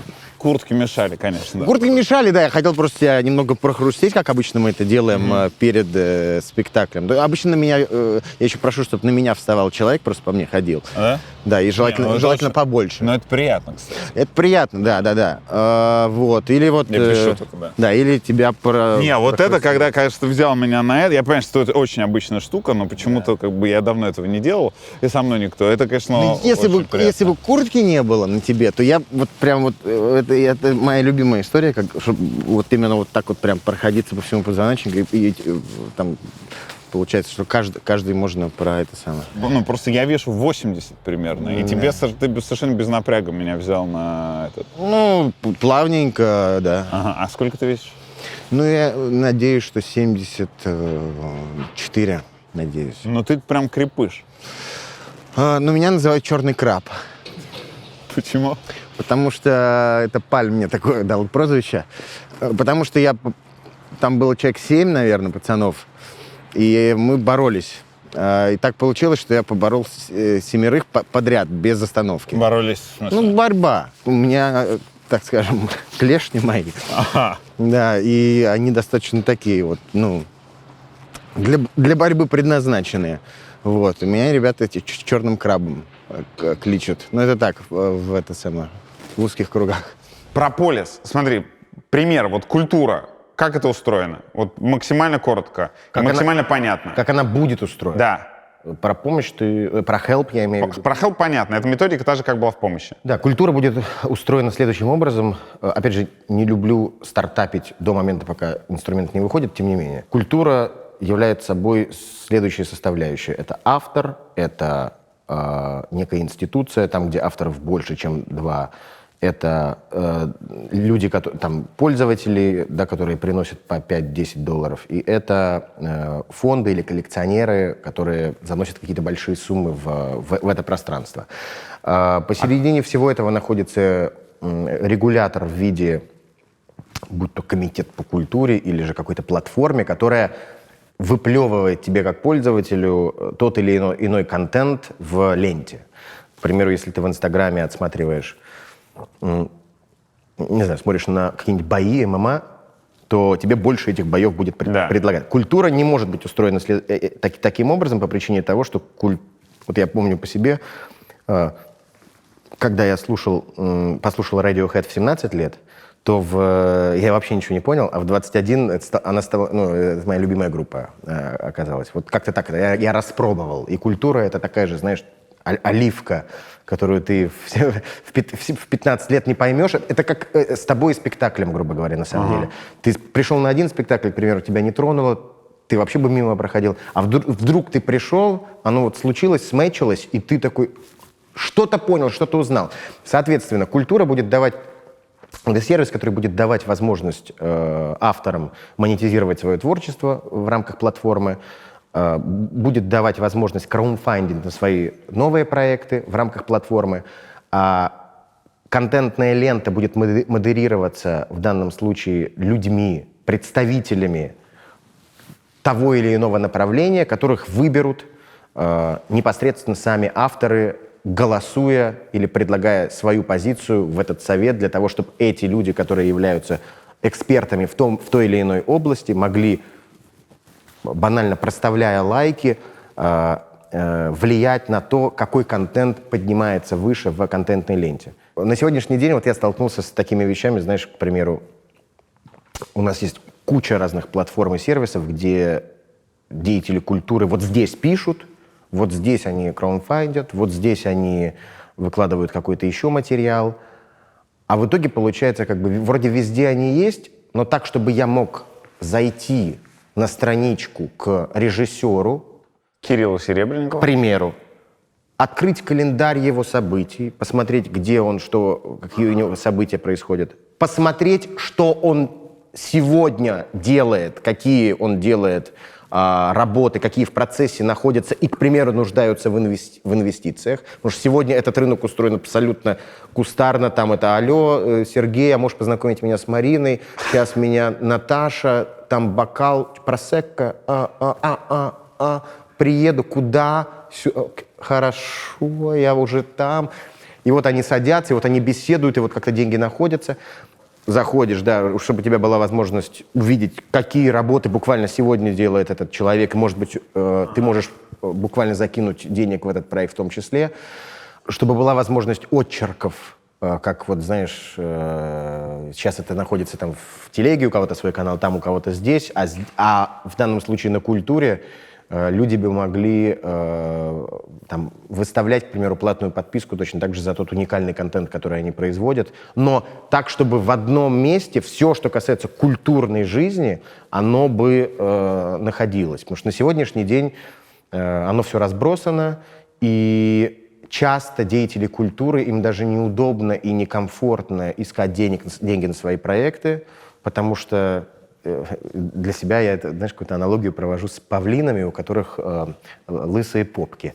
То есть им не очень хочется показать, что есть проблемы финансового характера, но как бы тут все зашибись. А вот когда павлины сидят на одной ветке, и вроде со мной все такие же одинаковые и достойные люди, то с удовольствием я присоединюсь, и монетизация творчества, я могу залить туда. Вот как ты спросил меня, вот этот спектакль, где посмотреть? Ты меня спрашиваешь, где посмотреть спектакль? А я тебе говорю, а где? А он в YouTube вы слили.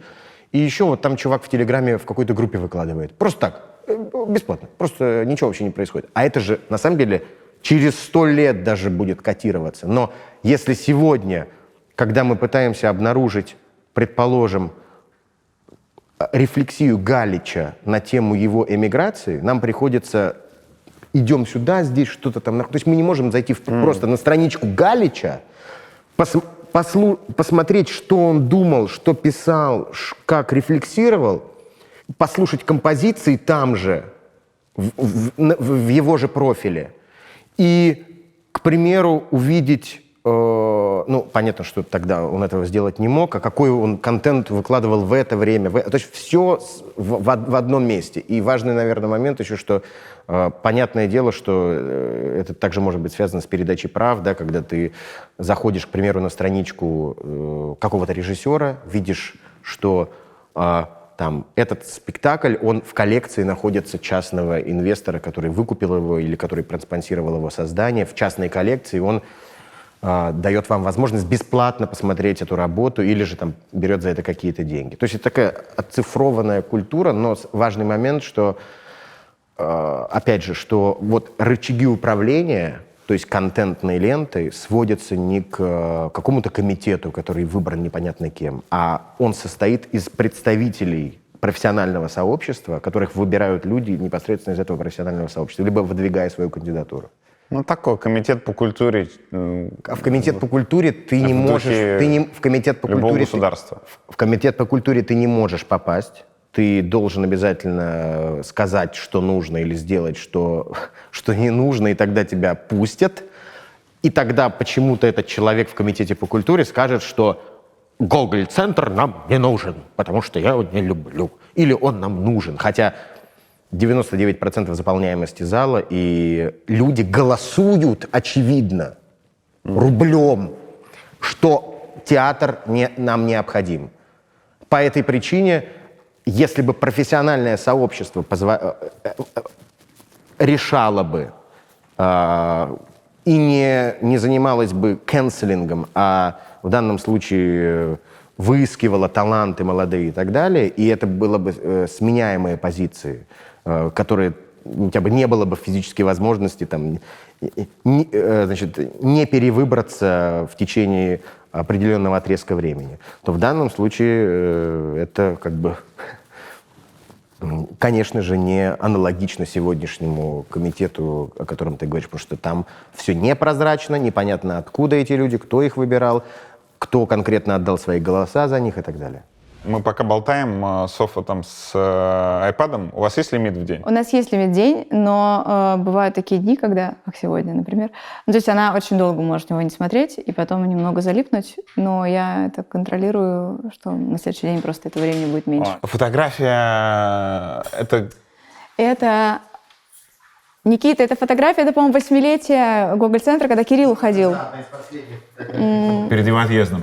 Да, это когда Кирилл, собственно говоря, последний год, когда он был художественным руководителем Гоголь-центра, и, мне кажется, да, последние какие-то такие счастливые года. А это мы уже здесь, в Берлине, первый год вместе отмечали как раз день рождения Гоголь-центра, по-моему. Что ты думаешь про Кирилла? И его значение в жизни Никиты? Да, я что? Да что ж ты все время здесь маячишь-то? Ты как Коровка с колокольчиком. Динь-динь-динь, динь-динь-динь. Понимаешь, поэтому приятно. Кирилл и его значение в жизни Никиты. Я обожаю Кирилла Семеновича. Обожаю. Это, наверное, лучше у Никиты спросить, что, как он, как бы, какое значение, но большое. Большое. И мне кажется, здесь Кирилл вокруг себя аккумулирует какую-то очень правильную энергию, которой мы все греемся. И без него здесь было бы куда сложнее. Да. Ну, в общем, он такой какой-то центр, какое-то ядро, вокруг которого происходит что-то очень важное, талантливое и важное для каждого из нас в первую очередь, как-то лично. У тебя есть любимая роль Никиты? Неважно, это кино, театр или клип Чикенкари. Ты знаешь, я всегда как бы... То есть я редко хвалю, потому что есть такая штука, вот если ты начинаешь его хвалить, он такой, так, а почему вот это? А почему ты это сказал? И в какой-то момент ты уже думаешь, господи, зачем же я его похвалила? Потому что он доходит как бы Душнит. Да. Но последний раз я съездила в Гамбург на «Легенду» с Кирилла Семеновича. И вот после этого спектакля, наверное, я прям написала, по-моему, даже пост, да, я написала пост в Инстаграме о том, что я восхищаюсь этой работой, и мне кажется, это его лучшая работа, при том, что у него есть моноспектакль, в котором он вытворяет примерно все то же самое, но вот в «Легенде» он меня как-то прям по-новому покорил, украл мое сердечко в этот раз. Да. Понимаю тебя. Я считаю, что нашей стране не надо мешать людям, нужно им давать инструменты. И я это говорил у Кати, что у нас люди бриллианты, им просто нужно дать толчок. Толчок не толчок, а толчок, чтобы он был не на улице. Их нужно оберегать и помогать, не разрушать их какими-то идеями кровавого характера, а помогать им.